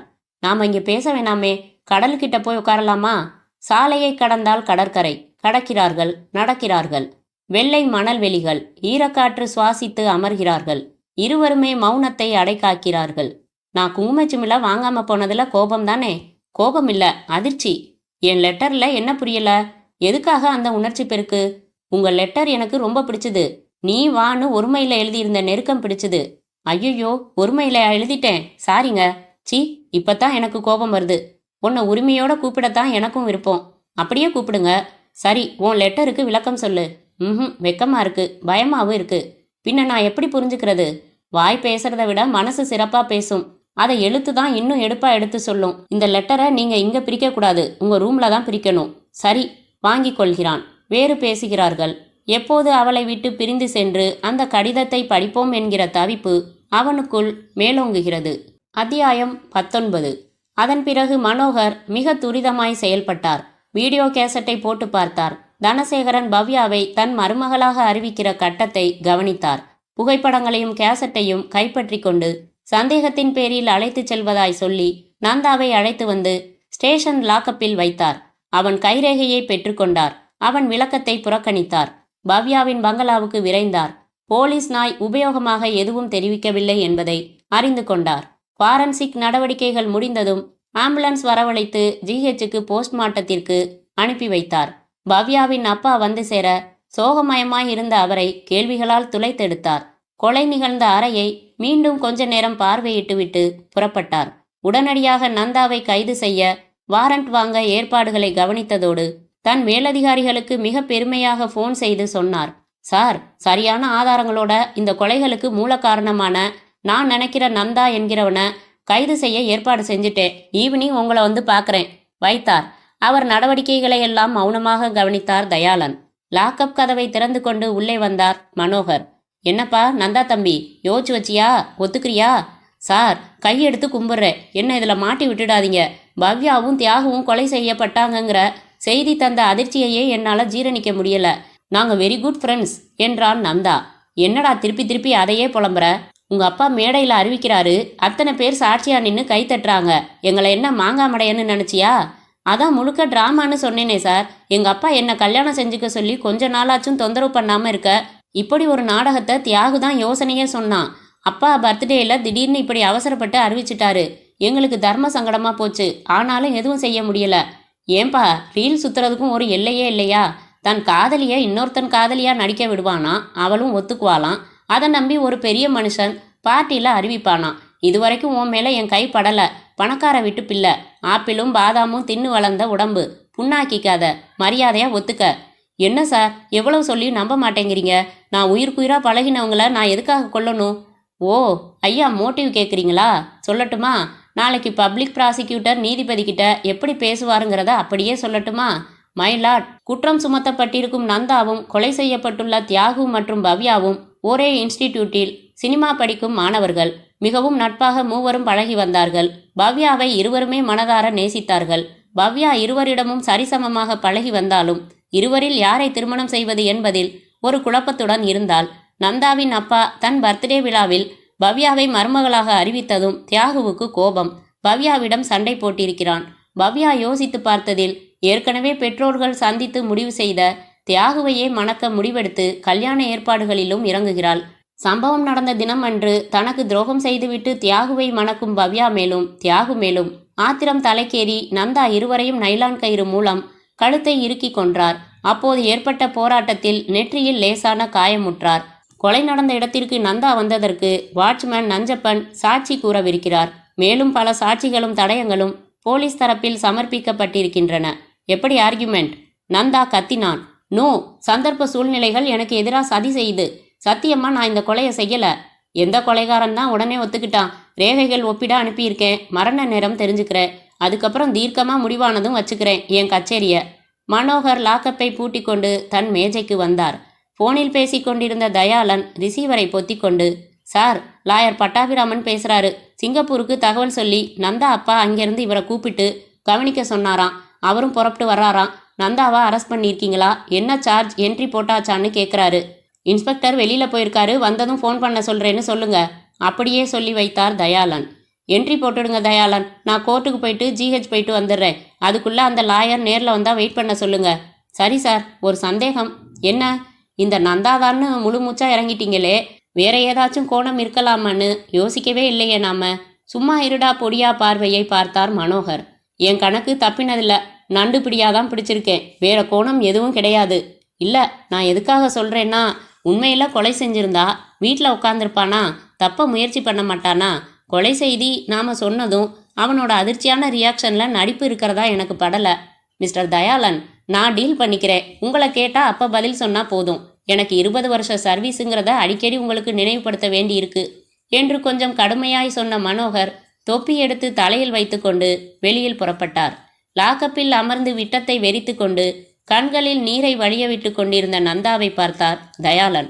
மாட்டிக்கொண்டு விட்டோமே என்கிற அழுகை அல்ல அது. நண்பர்களின் இழப்புக்கு ஏற்படும் உண்மையான சோகம் ஏற்படுத்திய அழுகை. இந்த இன்ஸ்பெக்டர் ஏன் இப்படி அவசரம் காட்டுகிறார்? சீக்கிரமாக ஒரு கொலை கேஸை முடித்து மேலதிகாரிகளிடமும் பத்திரிகையாளர்களிடமும் பாராட்டு வாங்குகிற வேகம் தெரிகிறது. கொஞ்சம் நிதானிக்கலாம். தயாளன் எழுந்தார். லாக்கப்பை திறந்து நந்தாவை நெருங்கினார்.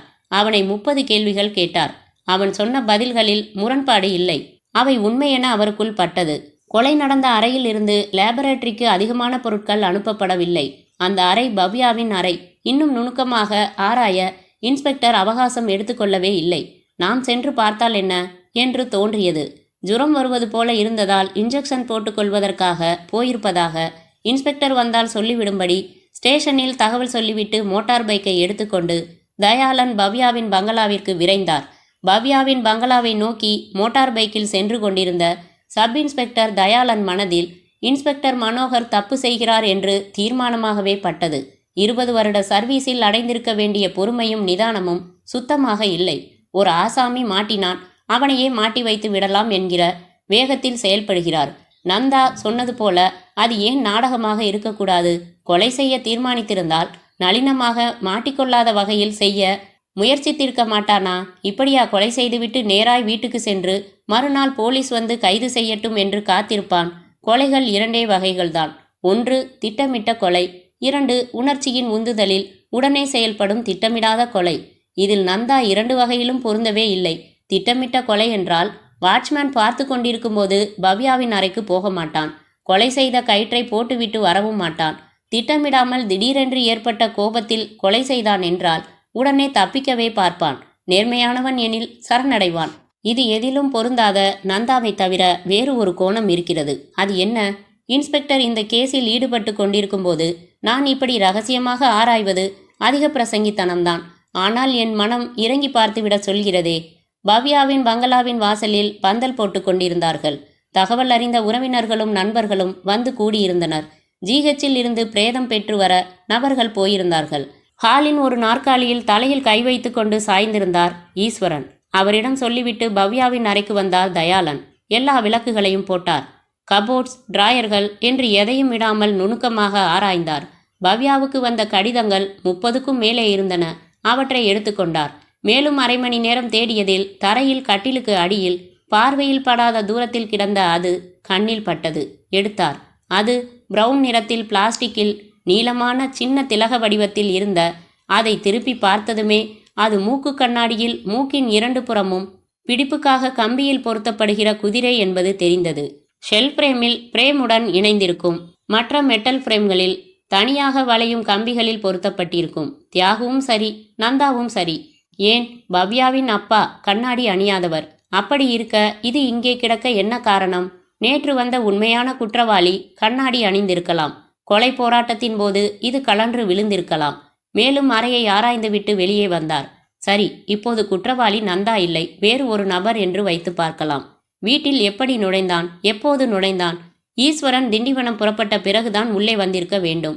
வாட்ச்மேனை மீறி எப்படி வந்தான்? அதுவரை எங்கே காத்திருந்தான்? தயாளன் அந்த பங்களாவின் அனைத்து அறைகளையும் பகுதிகளையும் பார்வையிட்டார். பிறகு வெளிப்புறம் தோட்டம், கிணறு என்றும் சுற்றி வந்தார். அதன் பிறகு பங்களாவின் காம்பவுண்ட் சுவருக்கு வெளிப்பக்கமும் சுற்றி நடந்தார். காலி மனை இருந்த கிழக்கு பகுதியில் பாதி மண்ணில் மர இலைகளில் மூடியிருந்த அந்த பாலித்தீன் உரையை கண்டெடுத்தார். அது கிளவ் செட் இருந்த கையுறை. HRD சர்ஜிக்கல் எக்யூப்மெண்ட், பெங்களூர் என்று தயாரிப்பாளர் முகவரி இருந்தது. கிளவ் சைஸ் நம்பர் 6 என்று இருந்தது. தயாரிப்பு தேதி, பேட்ச் நம்பர் எல்லாம் இருந்தது.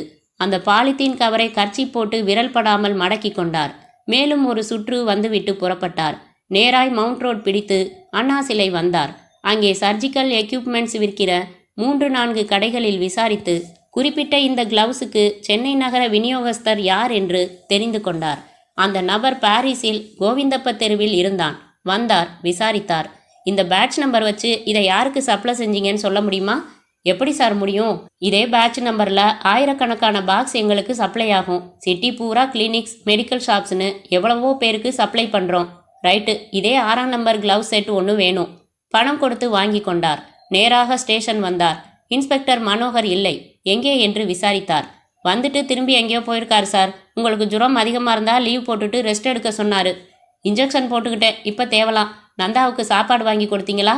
கொடுத்தோம், பொட்டெல்லாம் அப்படியே இருக்கு, சாப்பிட மாட்டேங்கிறாரு. நான் சாப்பிட வைக்கிறேன். தயாளன் லாக்கப் திறந்து உள்ளே வந்தார். நந்தா மிகவும் சோர்ந்து போயிருந்தான். கன்னங்கள் வீங்கி இருந்தன. சட்டை அழுக்காயிருந்தது. நந்தா, இன்ஸ்பெக்டர் அடிச்சாரா? வாழ்க்கையில் இந்த மாதிரி அடி வாங்கினதில்ல சார். போஸ்ட்மார்ட்டம் ரிப்போர்ட் வந்துருச்சான். அதில் மரண நேரம் ராத்திரி 10:30லேருந்து 11ன்னு டாக்டர் சொல்லியிருக்காராம்.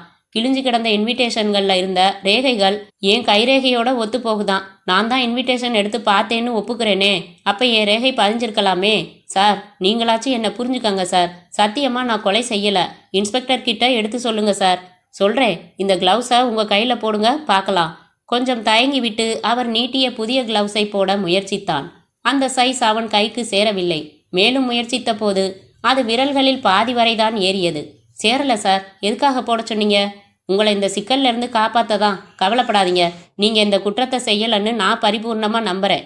உங்களை எப்படியும் விடுவிக்க முயற்சிக்கிறேன். கலங்காமல் சாப்பிடுங்க முதல்ல. தயாளன் சிந்தனையுடன் லாக்கப்பை பூட்டி கொண்டு வெளியில் வந்தார். தன் மேஜையில் அமர்ந்தார். பவ்யாவின் அறையிலிருந்து எடுத்து வந்த அவளுக்கு வந்த கடிதங்களை எல்லாம் ஒவ்வொன்றாக படித்தார். 7-8 கடிதங்கள் தியாகு பவ்யாவுக்கு எழுதின காதல் சொட்டும் கடிதங்கள். மற்றவை பெண் தோழிகள் எழுதியவை. ஒவ்வொன்றிலும் உப்பு சப்பில்லாமல், எனக்கு திருமணமாக போகிறது, நான் மேலே படிக்கப் போகிறேன், என்ன சினிமா பார்த்தாய், தீபாவளிக்கு பட்டுப்புடவை அப்பா எடுத்து தந்தார் என்கிற விபரங்களே இருந்தன. சுதா என்கிறவள் எழுதியிருந்த கடிதம் கொஞ்சம் வித்தியாசமாய் இருந்தது. பவ்யா, எவ்வளவு உற்சாகமாக சுற்றி திரிந்தோம். வாழ்க்கையில் மறுபடி அந்த சுவாரஸ்யமான நேரங்கள் கிடைக்குமா? எனக்கு விரைவில் திருமணமாக போகிறது. அதன் பிறகு நாம் கடிதம் கூட எழுதி கொள்ள முடியுமோ முடியாதோ? நீ எப்படி இருக்கிறாய்? உனக்கென்ன பவ்யா? நீ ராஜா வீட்டு கண்ணுக்குட்டி. நினைத்தபடியெல்லாம் வாழ்க்கையை அமைத்து கொள்ளலாம். என்ன கவலை இருக்க போகிறது உனக்கு? அப்புறம் சொல்ல மறந்து விட்டேனே, தமிழ் செல்வனை பற்றி ஒரு செய்தி கேள்விப்பட்டேன். அவனை ஒரு மென்டல் ஆஸ்பத்திரியில் சேர்த்திருக்கிறார்களாம். பாவம், எல்லாம் முன்னால் தானே. நீ எங்கே இதை நினைக்கப் போகிறாய்? மறந்து கூட போயிருப்பாய். என் வீட்டுக்கு ஒரு முறை வாயேன். இப்படிக்கு சுதா. தயாளன் புருவங்களை உயர்த்தினார். இந்த கடிதத்தில் ஒரு முக்கியமான செய்தி இருக்கிறதே. யாரோ ஒரு தமிழ் செல்வன் மனநோய் மருத்துவமனையில் சேர்க்கப்பட்டுள்ளான். அதற்கு காரணம் பவ்யா. இது பெரிய விஷயமாயிற்றே. யார் அந்த தமிழ் செல்வன்? ஏன் மனநலம் கெட்டான்? எப்படி அதற்கு பவ்யா காரணம்? இந்த சுதாவை விசாரித்தால் தெரியும். கடிதத்தை திருப்பி விலாசம் இருக்கிறதா என்று பார்த்தார். இருந்தது. வடபழனி விலாசம். மற்ற கடிதங்களை டிராயரில் வைத்து பூட்டிவிட்டு இந்த கடிதத்தை மட்டும் பேண்ட் பாக்கெட்டுக்குள் வைத்து கொண்டார் தயாளன். எழுந்தபோது ஜீப்பில் வந்து இறங்கினார் மனோகர். உள்ளே வந்தார். என்ன தயாளன், ஜுரம் எப்படி இருக்கு? விட்டு விட்டு வருது. ஒரு ஊசி போட்டுக்கிட்டேன். லீவ் போட்டுட்டு ஓய்வெடுக்க சொன்னேனே. நாளைக்கு டியூட்டிக்கு வாங்க. சரி சார். பிஎம் ரிப்போர்ட்ஸ் பார்த்தீங்களா? இல்லை சார். வந்துருச்சா? ஓஎஸ், என் கணக்கு தப்பாதுன்னு சொன்னேனில்ல. Death time 10 to 11. அந்த நேரம் தான் நம்ம ஹீரோ அங்கே இருந்திருக்காரே. அது மட்டும் இல்லை, கிழிஞ்ச இன்விடேஷனில் இவன் கைரேகை இருக்குது. நாளை காலையில் கோர்ட்டில் ப்ரொடியூஸ் பண்ணி ரிமாண்டில் வைக்கிற அளவுக்கு எல்லாம் தயார். சார், நான் ஒன்று சொல்லலாமா? சொல்லுங்க. இல்லை, ஒன்றும் இல்லை, வரேன் சார். நாளைக்கு டியூட்டிக்கு ரிப்போர்ட் பண்ணுறேன். தயாளன் வெளியே வந்தார். சரியான ஆதாரங்களுடன் உண்மையான குற்றவாளியை பிடித்த பிறகுதான் இவரிடம் தன் முயற்சிகளை சொல்ல வேண்டும். அதற்கு முன்னால் சொன்னால் பார்ப்பார், கடுப்படிப்பார், என் முயற்சிகளை தடுத்து விடுவார். தயாளன் வடபழனிக்கு பைக்கை செலுத்தினார். அத்தியாயம் 20. தன் அறைக்கு வந்ததும் கதவை சாத்திக்கொண்டு அவள் கடற்கரையில் கொடுத்த கடிதத்தை பிரித்து படிக்கிறான். உங்களுக்கும் எனக்கும் வெறும் படைப்பாளி ரசிகை என்கிற உறவு மட்டுமே என்பதை என்னால் ஏற்றுக்கொள்ள முடியவில்லை. அதையும் மீறிய உறவு என்றே மனம் சொல்கிறது. உங்களையே எப்போதும் நான் சிந்திக்கிறேன். படைப்புகளை மட்டும் ரசித்து வந்த நான் படைப்பாளியையும் ரசிக்க ஆரம்பித்து விட்டேன். உங்கள் அமைதியான குணம், ஆர்ப்பாட்டமில்லாத பேச்சு, கூச்ச சுபாவம் எல்லாமே எனக்கு பிடிக்கின்றன. மனமுடைத்து சொல்கிறேன், நான் உங்களை மனதார நேசிக்கிறேன். உங்களையே என் வாழ்வின் துணையாக அடைய துடிக்கிறேன். இந்த கடிதம் உங்களுக்கு எந்தவிதமான பாதிப்பை ஏற்படுத்தும் என்பதை என்னால் யூகிக்க முடியவில்லை. எதுவானாலும் உங்கள் பதில் கடிதம் தேவை. என் காதலை அங்கீகரிக்கும் பதிலை அது தாங்கி வரும் என இறைவனிடம் பிரார்த்தித்து கொண்டு காத்திருக்கிறேன். அந்த கடிதத்தை 10 முறை படிக்கிறான். உடம்பெல்லாம் முறுக்கிக் கொள்கிறது, சிலிர்த்து போகிறது. என் நிலை என்ன? தன்னையே கேட்டுக்கொள்கிறான். பதிலில் குழப்பமே இல்லை. என் மனமும் அவளையேதான் சந்தித்த தினம் முதல் சுற்றி வருகிறது. அவள் தைரியமாய் வெளிப்படுத்திவிட்டால் என்னிடம் அந்த தைரியம் இல்லை. இன்னும் கூட தயக்கம் காட்டுவது முட்டாள்தனம். அவன் உடனே காகிதம் எடுக்கிறான். சரசரவென்று எழுதுகிறான். இனியவளே, இனி நீ என்னவளே. பூட்டி வைத்திருந்த மனதை திறந்து 100 முறை உரக்க உச்சரிக்கட்டுமா? நான் உன்னை நேசிக்கிறேன் என்று. இனி நமக்குள் தயக்கத்திரை தேவையில்லை. மேடை போட்டு சொல்ல தயார் நான் உன்னை நேசிப்பதை. நமக்கு நடுவில் நின்ற பனி விலகிவிட்டது. இனி இன்னமும் நம் மனங்களை நெருக்கமாய் மோதவிடலாம். ஒருவரை ஒருவர் இன்னும் மிச்சம் வைத்திருப்பதையெல்லாம் புரிந்து கொள்ளலாம். இணைந்து ஒரு உதாரண வாழ்க்கை வாழ்ந்து காட்டலாம் இந்த உலகத்திற்கு. நாளை நம் மரத்தடியில் சந்திப்போம், நண்பர்களாக அல்ல, காதலர்களாக. எழுதி கையெழுத்திடுகிறான். மறுநாள் தபாலில் சேர்க்கிறான் உற்சாகமாக. அத்தியாயம் 21. வடபழனியில் குறிப்பிட்ட விலாசத்துக்கு வந்தார் தயாளன். காலனி வீடுகளில் 2வது மாடியில் இருந்தது அந்த கதவிலக்கம். கதவு சாத்தி இருந்தது. நாராயணமூர்த்தி என்று பிளாஸ்டிக் நேம் பிளேட் ஸ்க்ரூ செய்யப்பட்டிருந்தது. அழைப்பு மணிக்கான பித்தான் இருந்தது. அழுத்தினார். சில வினாடிகளில் கதவு திறந்த மாமி. தூக்கம் கலைக்கப்பட்ட கடுப்பில் இருந்தவர் போலீஸ் உடை பார்த்து முகம் மாறி, யார் வேணும் என்றார். மிஸ் என் சுதான்னு. மிஸ்ஸா? என் சுதா என் பொண்ணுதான். கல்யாணமாகி 4 மாசமாச்சே. அப்படியா? எந்த ஊர்ல கட்டி கொடுத்தீங்க? இதே ஊர் தான். மாப்பிள்ள ரிசர்வ் பேங்க்ல வேலை பார்க்கறாரு. ஏன் கேட்குறீங்க? ஒன்றும் கலங்க வேணாம், ஒரு சின்ன தகவல் தேவைப்படுது. உங்க மாப்பிள்ளையோட வீட்டு விலாசம் சொல்றீங்களா? சுதா இப்போ வீட்டில் இருக்க மாட்டாளே. அவளும் வேலை பார்க்குறா. 6 மணிக்கு மேலே தான் வீட்டுக்கு திரும்புவா. எங்கே வேலை பார்க்குறாங்க அவங்க? கோபாலபுரம் முதல் வீதியில் எஸ்பிஎஸ் ப்ராசஸ்னு இருக்கு. அதில் டெக்னீஷியனாக வேலை பார்க்குறா. தேங்க்யூ. எதுக்கும் வீட்டு விலாசமும் கொடுங்க. பெற்றுக்கொண்டு புறப்பட்டார். அரை மணி நேரத்தில் அந்த எஸ்பிஎஸ் ப்ராசஸில் இருந்தார். மேஜை போட்டு அமர்ந்து வேலை பார்த்து கொண்டிருந்த இளைஞனிடம், மிஸ்ஸஸ் சுதாவை பார்க்கணும் என்றார். நாற்காலி விரித்து போடப்பட்டது. காபி வரவழைக்கப்பட்டது. உள்ளே டார்க் ரூமில் இருந்த சுதாவுக்கு இன்டர்காமில் தகவல் தெரிவிக்கப்பட்டது. சில நிமிடங்கள் கழித்து ஈரக்கைகளை டவலில் துடைத்து கொண்டு வந்த சுதா லேசான சதை பிடிப்புடன், தலையில் ஒரு துணுக்கு கதம்பத்துடன், மூக்குத்தியுடன் இருந்தாள். மேடம், நான் சப் இன்ஸ்பெக்டர் தயாளன். உங்ககிட்ட கொஞ்சம் பேசணும். இங்கே வேணாம், பக்கத்தில் கொஞ்சம் தூரம் நடந்து பேசிட்டு திரும்பிடலாம். சரி, போயிட்டு வாமா என்றான் இளைஞன். அவள் தயங்கிவிட்டு செருப்புகள் அணிந்து கொண்டாள். இருவரும் அந்த குறுகிய சாலையில் நடந்தார்கள். மேடம், உங்க ஃப்ரெண்டு பவ்யா கொலை செய்யப்பட்டிருக்காங்க. என்னது என்றால் நிஜமான ஆச்சரியத்துடன். ஆமா, நேற்று ராத்திரி. நாளைக்கு பேப்பர்ல விபரத்தோட செய்தி வரும். பவ்யா ரூம்ல சோதனை போட்ட போது 6 மாசம் முன்னாடி நீங்க அவங்களுக்கு எழுதின லெட்டர் கிடைச்சது. இதோ என்று எடுத்து காட்டினார். ஆமா, நான் எழுதினது தான். இதுல தமிழ்செல்வன் பத்தி ஏதோ குறிப்பிட்டிருக்கீங்க. அவன் மென்டல் ஆஸ்பத்திரியில சேர்க்கப்பட்டிருக்கிறதாகவும் அதுக்கு பவ்யா தான் காரணம்ங்கிற மாதிரியும் எழுதியிருக்கீங்க. கொஞ்சம் விரிவா சொன்னா எங்களுக்கு உதவியா இருக்கும். சுதா விக்கல் விழுங்கினாள். தயங்கினாள். தைரியமா சொல்லுங்க, இதனால உங்களுக்கு எந்த விதமான பிரச்சனையும் வராது. சுதா நிதானமாக ஆரம்பித்தாள். தனக்கு தெரிந்த விவரங்கள் அனைத்தையும் விரிவாக சொல்லி முடித்தாள். ரைட், இப்போ புரியுது. தமிழ்செல்வனுக்கு கொலை செய்கிற அளவுக்கு வெறி வர சரியான காரணம் இருக்கு. தமிழ்செல்வன் எந்த ஊருன்னு சொன்னீங்க? விழுப்புரத்தில் அவர் மாமா இருக்காரு. அவருக்கு பேரண்ட்ஸ் கிடையாது, மாமா தான் கார்டியன். விழுப்புரத்தில் அவர் மாமா அட்ரஸ் தெரியுமா? தெரியாது சார். அது பிரச்சனை இல்லை, தெரிஞ்சுக்க முடியும். காலேஜ் ஆஃபீஸில் வாங்கிடலாம். இங்கே எந்த மென்டல் ஆஸ்பத்திரியில் சேர்க்கப்பட்டிருக்காருன்னு தெரியுமா? தெரியாது சார். எனக்கு சொன்னவங்க கிட்ட நான் விபரமா கேட்டுக்கல. ஓகே, வாங்க திரும்பி நடக்கலாம். இந்த கேஸுக்கு நீங்கள் ரொம்ப உதவியாக இருந்திருக்கீங்க. சுதாவை அவள் வேலை பார்க்கும் இடத்தில் விட்டுவிட்டு பைக்கை எடுத்துக்கொண்டார் தயாளன். விசாரித்த வரையில் கொலைக்கான ஸ்ட்ராங் மோட்டிவ் தமிழ்செல்வனுக்கு இருக்கிறது. தமிழ்செல்வன் கண்ணாடி அணிவானா என்று கேட்டு வேறு உறுதி செய்து கொண்டாயிற்று. ஆக கொலையாளி அந்த தமிழ்செல்வனாக இருக்க 90% வாய்ப்பு இருக்கிறது. பார்க்கலாம். தயாளன் கடற்கரை சாலையில் இருந்த அந்த கல்லூரிக்கு வந்தார். அதன் அலுவலகம் வந்தார். அரை மணி நேரத்தில் தமிழ்செல்வனின் அப்ளிகேஷன் எடுக்கப்பட்டது. அதில் இருந்த விழுப்புரம் முகவரியில் போன் இல்லை. முகவரியை குறித்து கொண்டார் தயாளன். அப்ளிகேஷனில் ஒட்டப்பட்டிருந்த தமிழ்செல்வனின் புகைப்படத்தை திரும்ப ஒப்படைப்பதாக கூறி பெற்றுக்கொண்டார். அருகில் ஒரு போஸ்ட் ஆபீஸ் வந்தார். விழுப்புரம் போலீஸ் ஸ்டேஷனுக்கு ஒரு அர்ஜென்ட் கால் புக் செய்தார். காத்திருந்தார். லைன் கிடைத்ததும் பேசினார். தன் ஸ்டேஷனை தன்னை அறிமுகம் செய்து கொண்டார். விழுப்புரத்தில் ஒரு அட்ரஸ் சொல்கிறேன், மாணிக்கவேல் என்று முழு விலாசம் சொல்லி, இந்த மாணிக்கவேலோட மருமகன் தமிழ்செல்வன். அவனை மெட்ராஸில் ஒரு மென்டல் ஹாஸ்பிட்டலில் சேர்த்துருக்காங்க. அது எந்த ஆஸ்பத்திரின்னு மட்டும் தெரியணும். போலீஸ் விசாரணையா இல்லாமல் மஃப்டியில் ஆள் அனுப்பி விவரம் தெரிஞ்சுக்கங்க.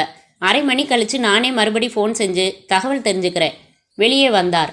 இன்ஸ்பெக்டருக்கு தெரிவிக்காமல் இப்படி தீவிரமாக விசாரணைகளில் இறங்கினது அவருக்கு கோபத்தை தரும். ஆனால் என் ஆர்வத்தை தடை போட முடியவில்லையே. தயாளன் அருகில் ஒரு ஹோட்டலுக்கு சென்று சாப்பிட்டார். பீடா போட்டார். மாலை பேப்பர் வாங்கி நின்று கொண்டே படித்தார். மீண்டும் அதே போஸ்ட் ஆபீஸில் கால் புக் செய்தார். 15 நிமிடத்தில் தொடர்பு கிடைத்து பேசினார். ஹலோ மிஸ்டர் தயாளன், விசாரிச்சாச்சு. நீங்கள் சொன்ன விலாசத்தில் மாணிக்கவேல் ஊரில் இல்லை. அவர் மனைவி தான் இருக்காங்க. தமிழ்செல்வனை அந்த ஆஸ்பத்திரியிலேருந்து 4 நாள் முன்னாடியே டிஸ்சார்ஜ் பண்ணிட்டாங்களாம். பையன் மெட்ராஸில் ஃப்ரெண்ட்ஸ் எல்லாம் பார்த்துட்டு வரேன்னு தங்கிட்டு இன்னைக்கு மத்தியானம் தான் வந்தானா. தயாளன் பிரகாசமானார். நீங்கள் பார்த்தீங்களா?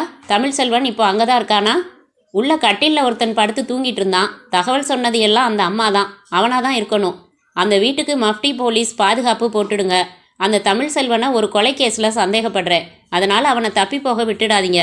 நான் உடனே புறப்பட்டு விழுப்புரம் வரேன். தேங்க்யூ. தயாளனுக்கு உள்ளுக்குள் உஷ்ணம் பரவிவிட்டது. அவன்தான் கொலையாளி, மனநோயாளி, கடுமையான கோபத்தில் இருந்தவன். டிஸ்சார்ஜ் ஆன பிறகு ஊருக்கு போகாமல் தங்கி இன்றுதான் போயிருக்கிறான். கண்ணாடி அணிபவன் அவன்தான். தயாளன் தன் பைக்கிற்கு ஃபுல் டேங்க் பெட்ரோல் நிரப்பிக்கொண்டார். தாம்பரம் சாலையில் விழுப்புரம் நோக்கி விரட்ட ஆரம்பித்தார். இரவு 9:15க்கு விழுப்புரம் வந்து சேர்ந்தார். நேராக மாணிக்கவேல் வீட்டுக்கு போனார். மாடி வீடு, பழங்காலத்து வீடு. அம்பாசிடரும் நின்றது. ஒரு பக்கம் 4 மாடுகளும் படுத்திருந்தன. உள்ளே நுழைந்தார். தமிழ் செல்வன் இருக்காரா?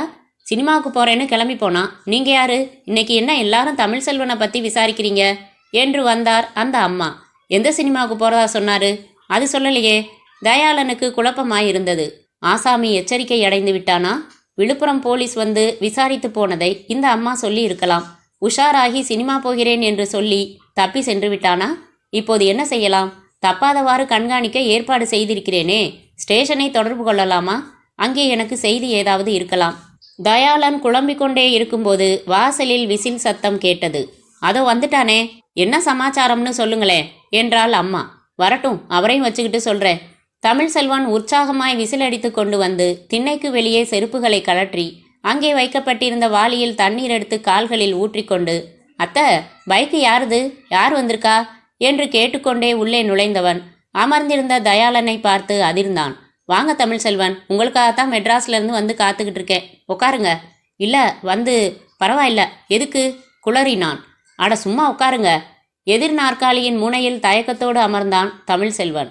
என்ன விஷயம்? சும்மா உங்களுக்கு சம்மந்தம் பேசலாம்னு வந்தோம். முதல்ல உங்கள் கண்ணாடியை கொஞ்சம் கலட்டி தரீங்களா? பார்க்கலாம். ஏன்? கேள்வி கேட்காம கலட்டுடா. தயாளனின் கடுமையான டா அவனை உடனே கண்ணாடியை கலட்டி கொடுக்க வைத்தது. தயாளன் அதை வாங்கி திருப்பி குதிரை பகுதிகளை பார்த்தார். ஒரிஜினல் கலர் இல்லாமல் ஒரு குதிரை மட்டும் லேசாக வர்ணத்தில் மாறுபட்டிருந்தது. இதில் ஒன்று மட்டும் சமீபத்தில் மாற்றினீங்களா? ஆமாம். சரி, ஒரே ஒரு விளக்கம் சொல்கிறீங்களா? என்ன? பவ்யாவை கொல்ல ஒரு நியாயமான உணர்ச்சி பூர்வமான காரணம் இருக்கு. எதுக்காக தியாகுவையும் கொலை செஞ்சீங்க? என்னது? என் மருமக பிள்ளை கொலை செஞ்சானா? பதறினாள் அந்த அம்மா. 1 இல்லை 2. சார், அதெல்லாம் ஒன்றுமில்ல என்றான் அவன் விரைப்பாக. தயாளன் எழுந்தார். ரைட், இனிமே விசாரணை இங்கே வச்சு கிடையாது. வரியா என் கூட? நான் எதுக்கு வரணும்? நீங்களா ஏதாச்சும் கற்பனை செஞ்சுக்கிட்டு வந்து கூப்பிட்டா வர முடியுமா? என்னமோ நான் கொலை செஞ்சேங்கிறீங்க. எனக்கு எதுவும் புரியல. என்ன ஆதாரம்? பவ்யா வீட்டில் நடந்த போராட்டத்தில் உன் கண்ணாடியோட குதிரை விழுந்துடுச்சு. அது எங்களுக்கு கிடைச்சிடுச்சு. யார் பவ்யா? ஓஹோ, தமிழ் செல்வன், முழு கதையும் தெரிஞ்சுக்கிட்டு தான் வந்திருக்கேன். காலேஜில் நடந்த கதையெல்லாம் பவ்யா ஃப்ரெண்டு சுதா கிட்ட தெரிஞ்சுக்கிட்டு வந்திருக்கேன். தம்பி, க்ளவுஸ் போட்டுக்கிட்டு எதை தொட்டாலும் ரேகை படியாது, உண்மைதான். ஆனால் அந்த க்ளவுஸ் இருந்த பாலித்தீன் உரைய வெறுங்கையால் தானே தொட்ட. அதில் உன் ரேகை இருக்கே. மண்டு பையா, பங்களா காம்பவுண்டு கிட்ட அதை அலட்சியமாக வீசினதும் தப்பில்லையா? இப்போ உன் ரேகை பதிவு செஞ்சு ஒப்பிட்டா நீ கேட்ட பக்கா ஆதாரம் வந்துடுமே. தமிழ் செல்வன் மௌனமானான். தயாளனை வெறித்து பார்த்தான். பார்வையை தாழ்த்தினான். சொன்னான், ஆமாம், 2 பேரையும் நான் தான் கொன்னேன். உடனே விழுப்புரம் போலீஸின் பாதுகாப்புடன் தயாளன் தமிழ் செல்வனை அழைத்து கொண்டு சென்னை வந்தார். ஸ்டேஷனுக்கு வந்து லாக்கப்பில் அடைத்துவிட்டு குவார்ட்டர்ஸில் இருந்த இன்ஸ்பெக்டரை அழைத்து வரச் சொன்னார். வந்ததும், சார், நான் அதிக பிரசங்கித்தனமாக நடந்துக்கிட்டதா உங்களுக்கு படலாம். ஆனால் நான் அதிகமான ஆர்வத்தோட உங்கள் கவனத்துக்கே கொண்டு வராமல் ஈடுபட்டு இந்த கேஸில் உண்மையான குற்றவாளியை பிடிச்சு கொண்டாந்திருக்கேன் என்று ஆரம்பித்து விவரம் பூராவையும் சொன்னார் தயாளன்.